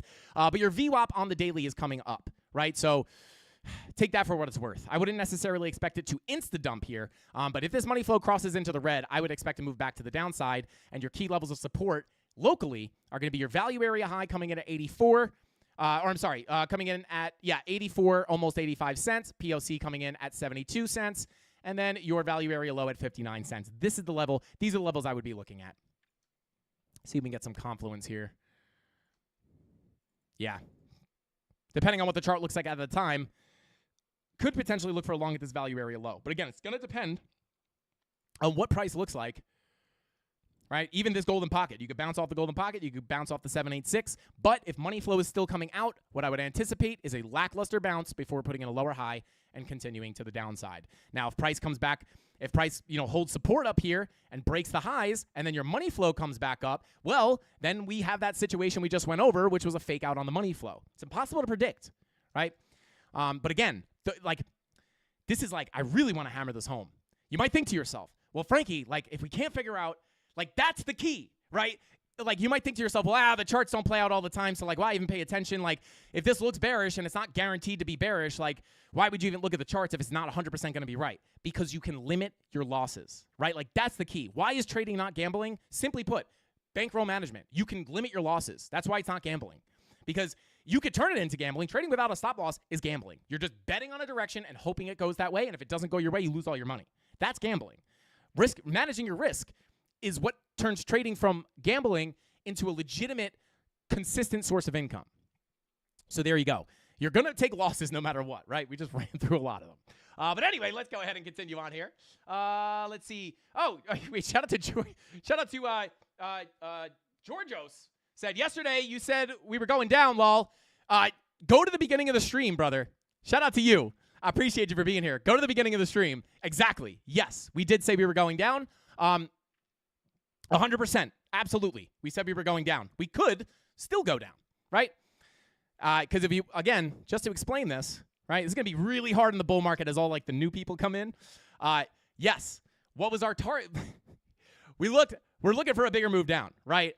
But you get a local bounce, and where were we looking for that bounce to get to? Potentially that $69,000 level, and we're not even there yet, right? So not only were we saying we can go down yesterday, but we were also looking for a local bounce, and we could even come higher. And here's a little bit of a kicker. We could potentially be wrong and break the all-time high and go higher, right? Nobody knows what's going to happen. Nobody. But I highly recommend you scrub to the beginning of the show and listen to that, right? Because we literally just talked about that. Anyway, let's continue on. Yo, shout out to Maybe a Band-Aid said, hashtag not my inhaler. Let's go. Shout out to you, brother. Let's see.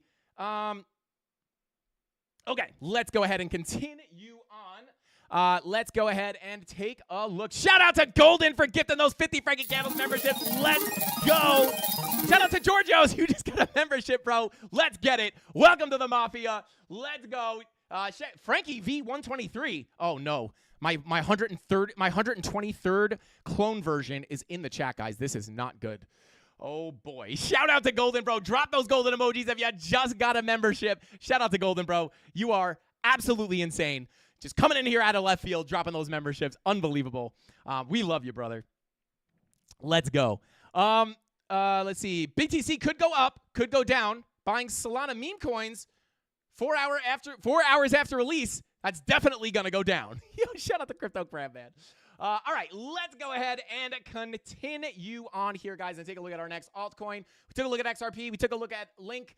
Let's take a quick look at actually, you know what? I'm going to go over XTZ first. And we'll take a look at the Bybit chart. Let's see. You guys are talking about flipping. Gen Z said, Frankie, you said we're going backwards. It's not happening. Shout out to Gen Z, bro. All right, let's go ahead and continue on here. We'll take a look at XTZ. Bada boom, bada bing. Okay, let's continue on here. Okay, so for XTZ, going to be a very, very similar story. VWAP on the daily coming up, right? So if you're going to come and take these highs, right? If you're going to come take these highs, I would be looking for that green dot on the daily to print. Once it does, I would expect that to cause the bigger move to the upside to potentially come take these highs. But if we look at this in the form of a volume profile, you also have some pretty key levels in here, right? Let's go to the 4 hour. Bada boom. So you could potentially look for a swing failure up here at this wick. However, if you pull your fib from the high all the way to this low, you can see that golden pocket has confluence on the POC right about here. This would be, right, depending on if your money flow comes out, right? Like, and shout out to, I don't remember his name. George, I don't know if it was Giorgio. I'm going to call him George. Shout out to George. This is, right, when you say there's a bigger move down, you have to understand the context of the longer term and then the ebbs and flows in the market, right? So what I do to separate this stuff is money flow indicates the longer term trend, right? So this money flow would indicate that in the long term, you will get a trend to the downside, right? A little boom, boom, boom, boom, boom. But new people, right, people who don't trade, people who are new to the market, see a move like this or a move like this or a move like this, and they're like, oh my God, now we're going up. This is how you buy tops and sell bottoms, because you're thinking like, now we're going up, I'm going to buy here. And then you get a dump, and then you sell at a loss, right? And then you get another bounce, and you're like, oh wait, no, I was right. Let me buy again. We're going up again. And then you get dumped, and then you sell the low, right? You just lose your money. This is how people lose money. But when you zoom out and you understand that the money flow indicates the longer term trend, and you have a green dot here on the 12-hour. So you would anticipate a bounce to the upside. But because you have a higher time frame analysis of potentially a bearish trend beginning, you know that this bounce to the upside is going to be a lackluster move to the upside to put that lower high in and then come to the downside. So literally, this is what we're looking at on Bitcoin. Anticipating the move up. Again, looking at the higher, very similar targets on Bitcoin, looking into that volume profile. So you anticipate the move up while understanding that the macro trend might continue down.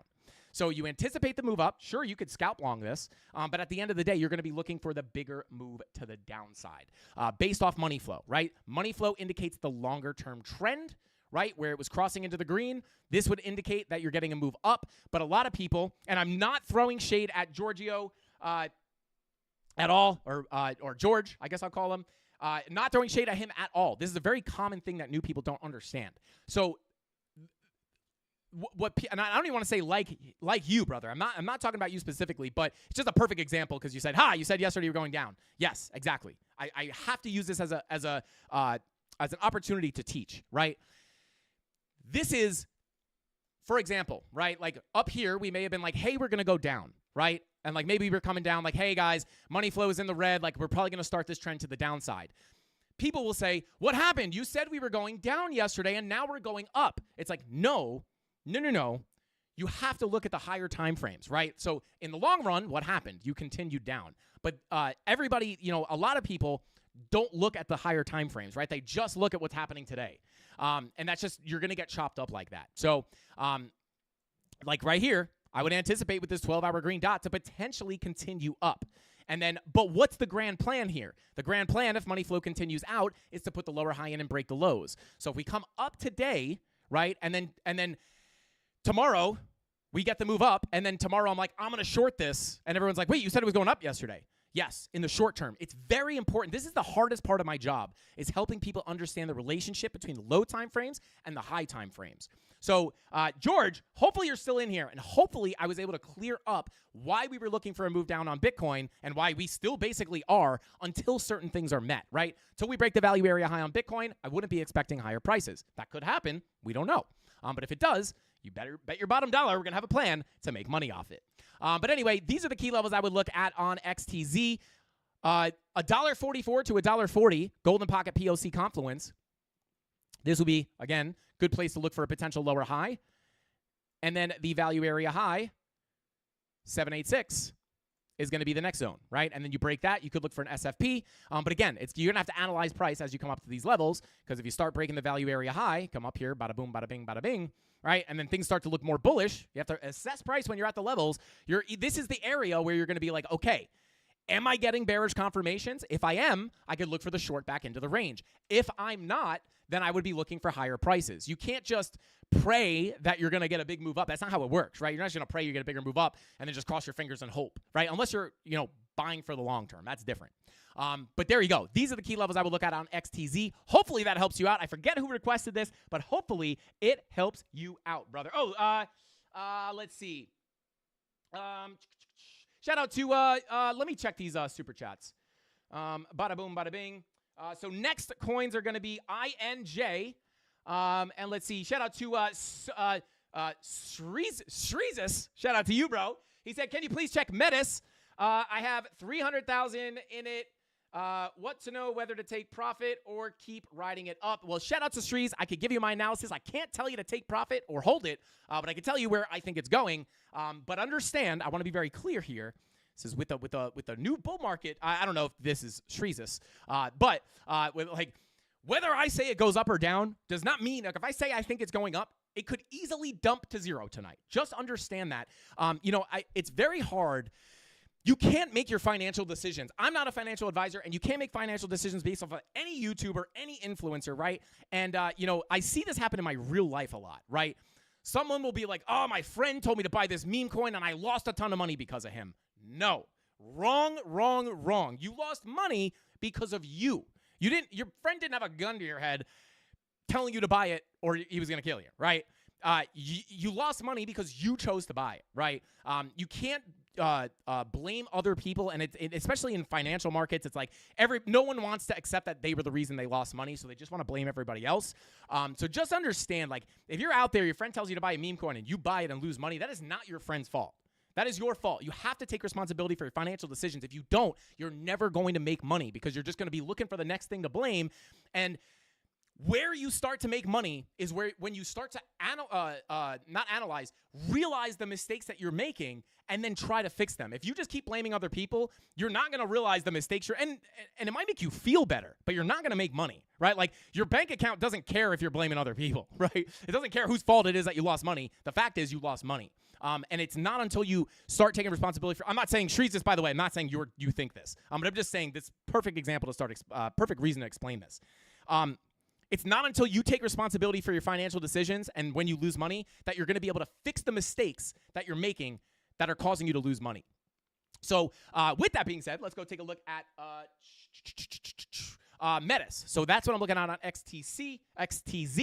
Let's take a look at Metis real quick. And again, Shreezus, not saying that you do that, but a lot of people will be like, Frankie Candle said it was going up, and then it went down. And it's like, well, what chart are you looking at? Looking at the 1 minute, you look at the 4 hour. It's all context, right? So, let's take a look at the daily here for Metis. VWAP kind of lingering, sort of curving up here on the daily. Money flow kind of flat. You're holding the POC, which is interesting. These are definitely going to be your key. I mean, I'll be honest, right? Like, all across the board, this money flow on the daily is bearish. This is bearish money flow. But it does not mean that it is guaranteed to give you a bigger trend to the downside. But if we're going straight off technicals here, you have the daily bearish divergence. Well, you actually have multiple, right? You have a macro, right? A higher time. You kind of cut through candles here. I won't even take that. You do have a local bear div here on the daily, though. Higher highs on your price action. And you have your lower highs on your momentum waves. Money flow coming out, right? So this would definitely indicate that even if you did get a green dot on the daily here, statistically, it would be more likely to come up, put in a lower high, and then reject back to the downside, right? So doesn't mean it's going to happen, but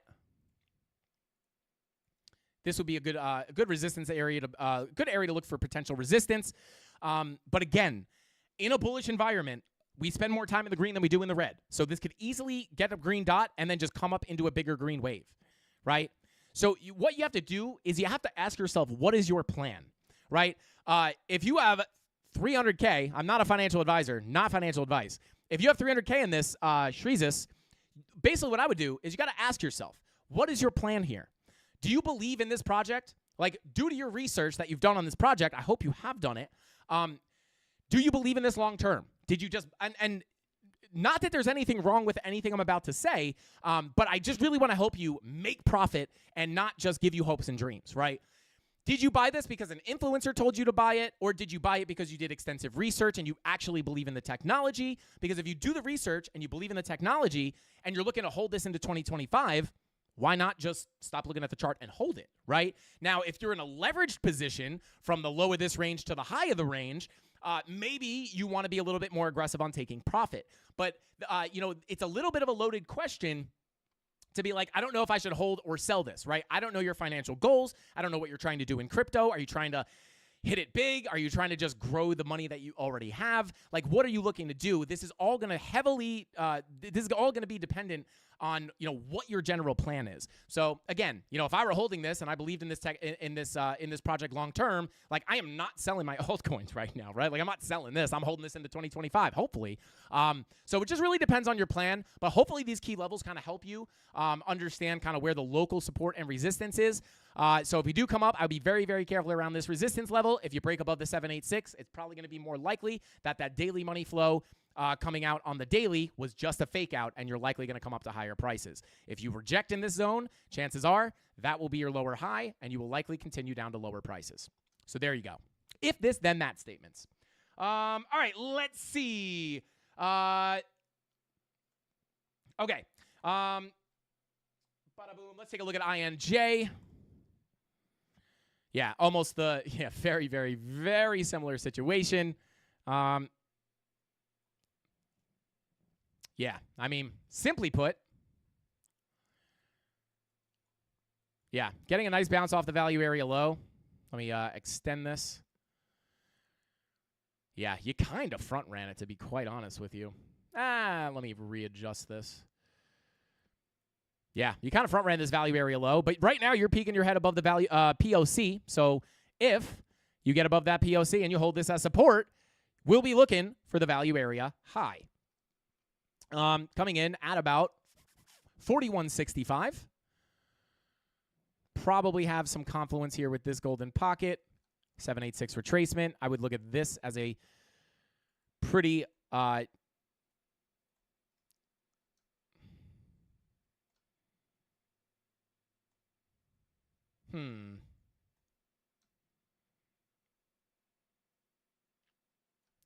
me see. Kind of hard to say, to be honest. I'd be looking at the volume profile, to be quite honest with you.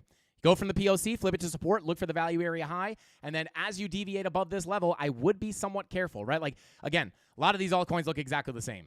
Actually, funny enough, this one actually does look a little different. So, hang on. Let me pull up, whoops. Let me pull up our actual INJ chart. INJ, bada boom. Where's our actual marked up chart here?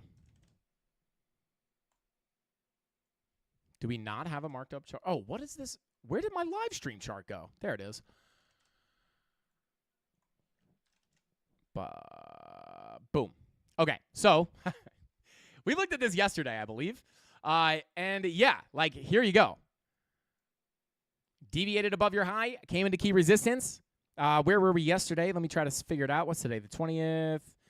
Yeah, so the 19th, we were hanging out around here. Found support on the value area low. Where did we go? Right up to the POC. Could be approaching that value area high, sitting at about $40.64.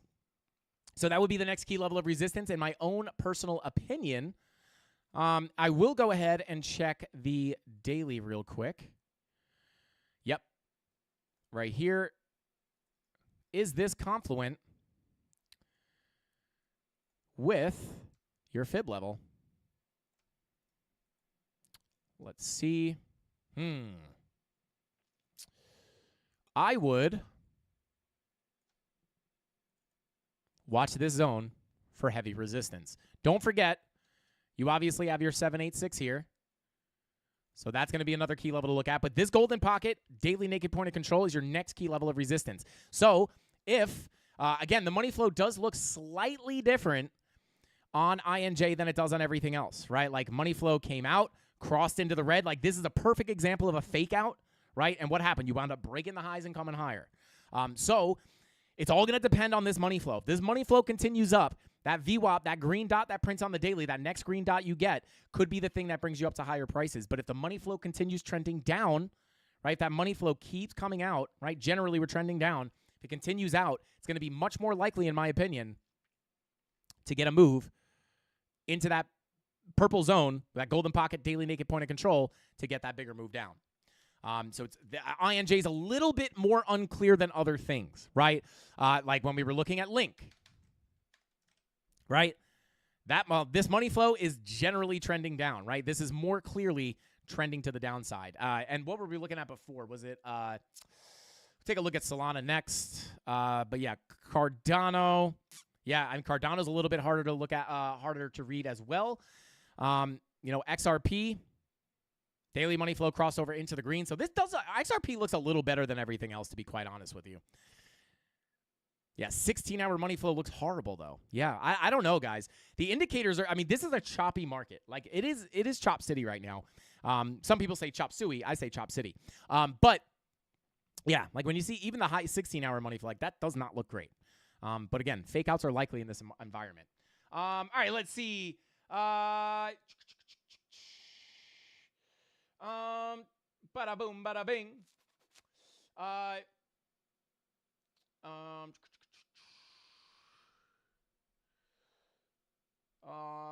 Yo, you guys are killing me in the chat right now.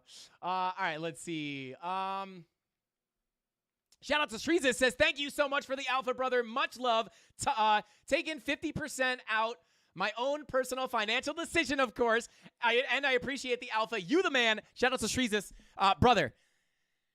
And that's the thing, right? A lot of people, good for you, man, because a lot of people like forget, like just keep half, take half, leave half, right? Like sell half, keep half, right? And a lot of people forget that you can, you could do that. So yeah, shout out to you, Shreezes. Hopefully it works out in your favor. Hopefully you take the profit and then hopefully it moons. Hopefully that money flow on, hopefully the money flow on the daily is wrong, and hopefully it fakes out, and that last 50% that you have in there can continue to make you money. On daily money, I mean, the 16-hour looks really bad as far as money flow, but the daily, a little bit more indecisive. This, in my opinion, on XTZ, looks like this thing wants to make potentially a higher high to put in a bear div on the daily. This is like just, I can't unsee this, right? Like, that is what I'd be looking at. So there you go. I think, that's probably what I would do, to be honest with you. All right, let's see. Okay, let's continue on here. Let's take a quick look at ADA, or ADA, as some people say. Let's see. Bada boom, bada bing. Okay. So yeah, I mean, very similar, right? Like the TA on a lot of this stuff is almost exactly the same. Money flow coming up on the 45-minute. Your 12-hour green dot is printing. This is a good sign for a move up for Cardano. Now, 12-hour money flow is crossing into the red. This would indicate that, sure, this green dot can give us a move up, right? And that shout out to George when he was asking, or when he was saying you said it was going down yesterday. This is a perfect example, right? Money flow indicates that the trend will continue down. I know the Mafia who's been here get this, but this is for new people, right? This is like a lot of people don't understand this. But money flow would indicate the trend is continuing to the downside. The green dot would indicate, sure, a bounce. But because of the money flow indicating the longer-term trend, you would anticipate this bounce to be somewhat lackluster before putting in a lower high and continuing back to the downside. I say that the same exact way on purpose. I make it repetitive, so hopefully it remains, it kind of digs into everyone's brain, right? So, looking at this higher up volume profile here, let me pull that full range. If you have fib levels that are confluent with the value area high POC, these are key levels of resistance I would look at for a move to the downside, right? So this could be a likely place to put in a lower high, right? And then, I mean, this is kind of already a resistance level. This would be another level to watch as well. So that 12-hour green dot, as long as we continue up, this is where I would be looking for the next lower high to be put in. Understanding that the value area low is also going to be a key level of resistance, right? But not as strong as the ones here with the confluence on these fib levels. So these are the key levels to the upside that I would be looking at.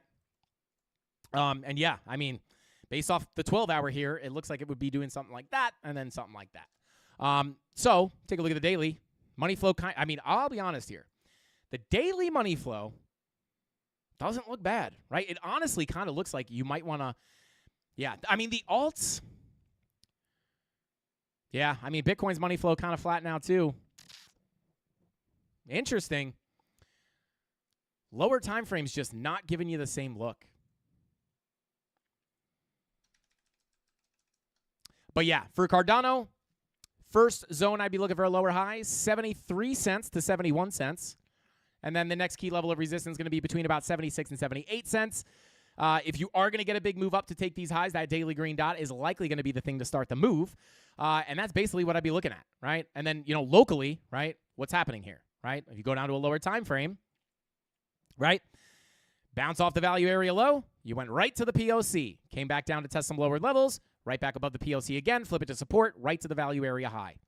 So, could find local resistance up here. Do you see how the context changes depending on the time frame you're looking at, right? When you come to the 15-minute, you could be somewhat looking for, I would be looking for something like that, and then maybe a little bit of a pullback. But then you look at a different time frame, and it might look bullish, right? So it's all dependent on the context you're looking at. But local levels would be right here with your value area high at 64 cents, POC at 60 cents, and then your value area low at 57 cents. Super quick TA on ADA. Shout out to Dave Digital. Said, Frankie, is it because of money flow that you think it will reject the range rather than go back into it on lower time frames? Yes, Dave. The thought of coming up and making lower highs is mostly based off money flow. Mostly based off money flow. Because again, remember, right? Let me come up to a blank chart here, right? Your chart looks like this, right? You're coming up, right? And then, let's say this is market cipher B. Right? Market cipher B, this is the 0 line, and then your money flow is going like this, right? Money flow is in the red. And then money flow crossed over into the green right here, right? And that would indicate an uptrend to begin, right? So at that point, you would expect higher prices. It doesn't mean you can't come down a little bit. And Dave, I know you know this, but,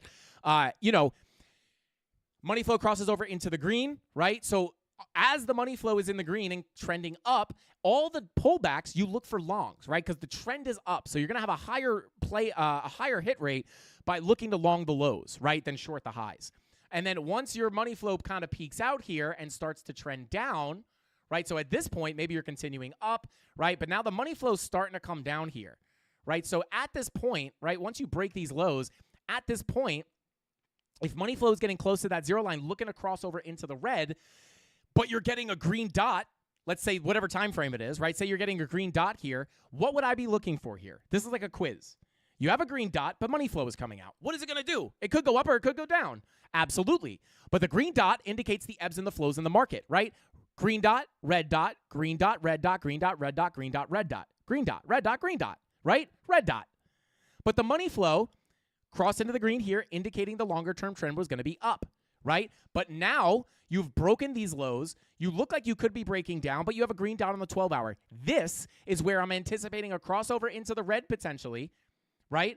So what that means is when any green dots that you get or any bounces that you get will be expected to be lackluster to put in lower highs and continue the downtrend, assuming that the money flow is going to come into a bigger red wave, right? So that is why I'm looking for lower highs rather, right? And then this is where I would pull the volume profile, right? So you'd basically have value area high, POC, value area low, right? And the reason I'm not necessarily expecting to get into the value area, go to the POC, and then back to the high is because of the money flow trending out. And then that's where I pull my fib from the high to the low. If you have confluence on something like a value area high, this gives you kind of the targets to where to look for that lower high, right? So you come up, and then you can look at your, right? This is usually what I highlight with purple boxes. Bada boom. This is why I would be looking for a lower high. It's because of money flow, but it doesn't mean, like, this is exactly what George was saying earlier. Like, you said it was going down yesterday, and now it's going up. It's because we had a green dot on the higher time frames, which gives you a move up, but it is just an ebb or a flow to the upside. It is not a trend, right? It's just one of these in the grand scheme of this. Or it's one of these in the grand scheme of this, if that makes sense. So there you go. And at the end of the day, anything can happen, right? It could just moon, it could just dump. But this is, more often than not, the TA will play out in some form or fashion. So again, now we're bringing up, let's say in the context of the 16-hour, green dot, you expect the bounce. But the reason we're not expecting to come into the value area and then go right up to the value area high is because of the money flow. So we'd be looking for the lower highs. There you go. Shout out to Dave Digital. Thank you for bringing that up because I feel like a lot of people probably needed to hear that. But let's go ahead and see here. Shout out to Billy Goat Tails every Tuesday at 9 p.m. on X. Don't forget that guy. Says a man of honor shared whole picture flea coin. Yo, flea market coin? I bet you. You think there is something flea? Oh, wait. Hang on. Is this a real thing? Wait. Shout out to Billy Goat Tails. Let me know if this is what you were talking about. Is this like a real thing you wanted me to look at? Or are you just saying flea coin because of a flea market? I guess, is that F-L-E-A? How do you spell flea market? Is it F-L? Yeah, I guess it would be F-L-E-A. Do they call it a flea market? Never mind. Anyway, Love said, don't forget Tezos, Frankie. We did. We took a look at Tezos. All right. Shout out to Genesis. Says, BOME, I'm not going to say that on YouTube just because it sounds like a bad word. Not a bad word, but a word that they probably don't like on YouTube. This is going to be unanalyzable probably because there is not enough price action to get any kind of legitimate analysis here. Yeah, this is shout out to Genesis, brother. I appreciate the super chat, my dude. But unfortunately, I am not really going to do much. I'm not going to be able to do much with this. We have no information. I got to let this chart develop to get more information on Market Cipher. Yeah, it would just be a strat. I could give you some levels, right? I can give you this. But, this would be the value area you mess around with. I don't know. Yeah, it's kind of, this is very, very, like not very useful, to be honest with you. Let's see. Oh, shout out to Tony D said, just Googled it. It's actually named after French bazaars where fleas would infest furniture and upholstery being sold. Well, that's what I was going to say. Is it called a flea market because they sell a bunch of old stuff that probably has fleas on it? And I guess that's true. I guess that is why they call it that. Shout out to Tony D. Bring in the real information. Let's go. You guys think I got the sauce. Tony has really got the sauce. But yeah, unfortunately, not going to really be able to do much here on BOME. But your value area high is coming in at about 0.0122. Value area low coming in at 0.0106. POC sitting at about 0.1143. I'll just mark these out so you can just grab them. You just kind of screenshot these levels. But again, there's just not enough information here for me to give anything kind of legitimate. So I apologize, brother. I wish I could give you a better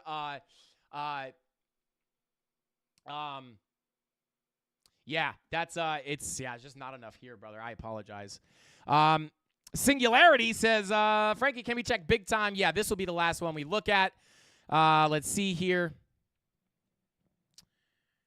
Bada boo. What time is it? Oh boy, it's 7:30. Okay, I gotta jump out of here real quick.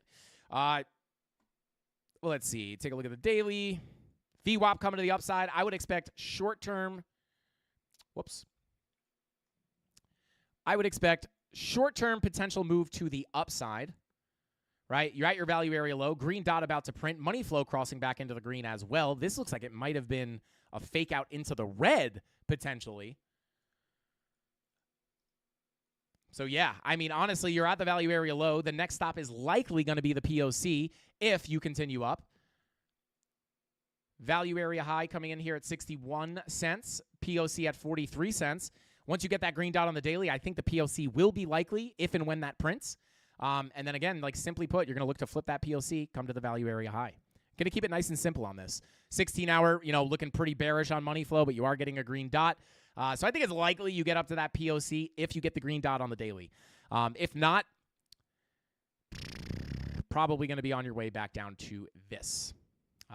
Closer to the 18-cent level, which is a pretty big drop. Potentially finding some support on 23 cents. But, yeah, you don't want to lose this range. Do not lose this range low. Otherwise, you're likely to come a bit lower. But as long as you hold above this value area low, I would expect to come up to the POC and value area high. So there you go. You could screenshot these levels. But other than that, yeah. Other than that, I would look at the longer term here. It's pretty choppy on the lower time frame, so I would be keeping an eye on this. Very likely that if you hold on here, you're going to do something like that. Not guaranteed, but likely. All right, there we go, guys. I think that's all the time we got for tonight's live stream. I appreciate everybody for tuning in and sticking around till the end. Might actually have to skip the Frankie Candles fake out today, guys. I do have somewhere to be. I did not realize we lost track of time like that. But that is all the time we got for today's live stream. And, of course, shout out to Crypto 101 said, can you take a look at Total 2 on the fake out? But I'm probably not going to be able to do a fake out here. I got to run out of here real quick. But, guys, thank you all for tuning in. We'll see what happens with Bitcoin. Like I said, you guys have the next key levels of resistance to look at. If we do break above that value area high with the green dot, I think if we are going to break the all-time high and go to new highs, that green dot's likely going to be the thing to do that. But again, based off money flow, in my opinion, it is going to be more likely to make that lower high. But we've been wrong before. Might be wrong again. Maybe one day.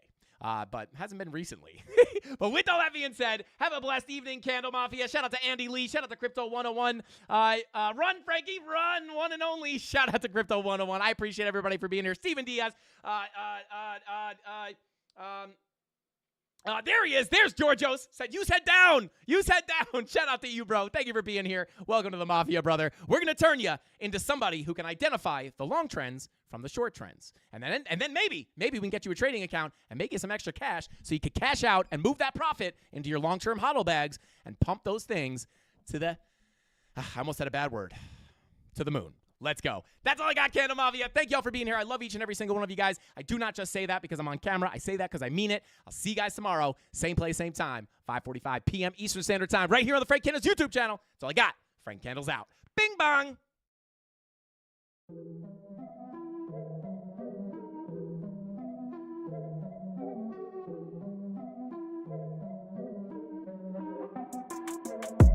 Here we go.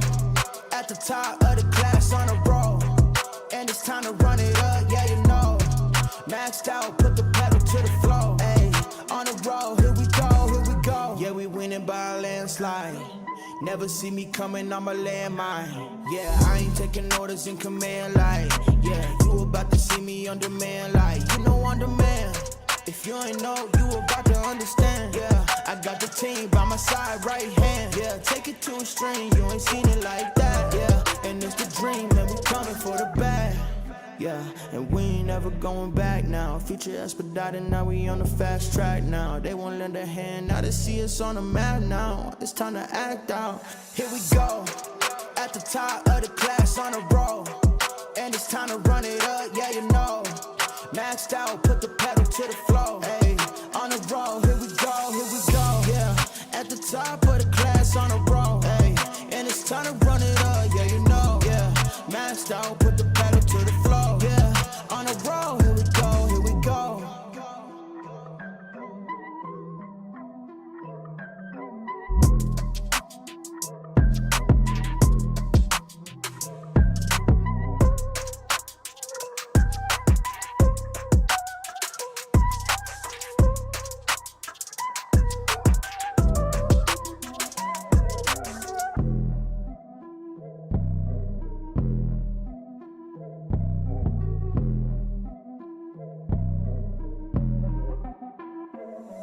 Here we go, at the top of the class on a roll, and it's time to run it up, yeah, you know. Maxed out, put the pedal to the floor, ayy. On the road, here we go, yeah. At the top of the class on a roll, ayy. And it's time to run it up, yeah, you know, yeah. Maxed out, put the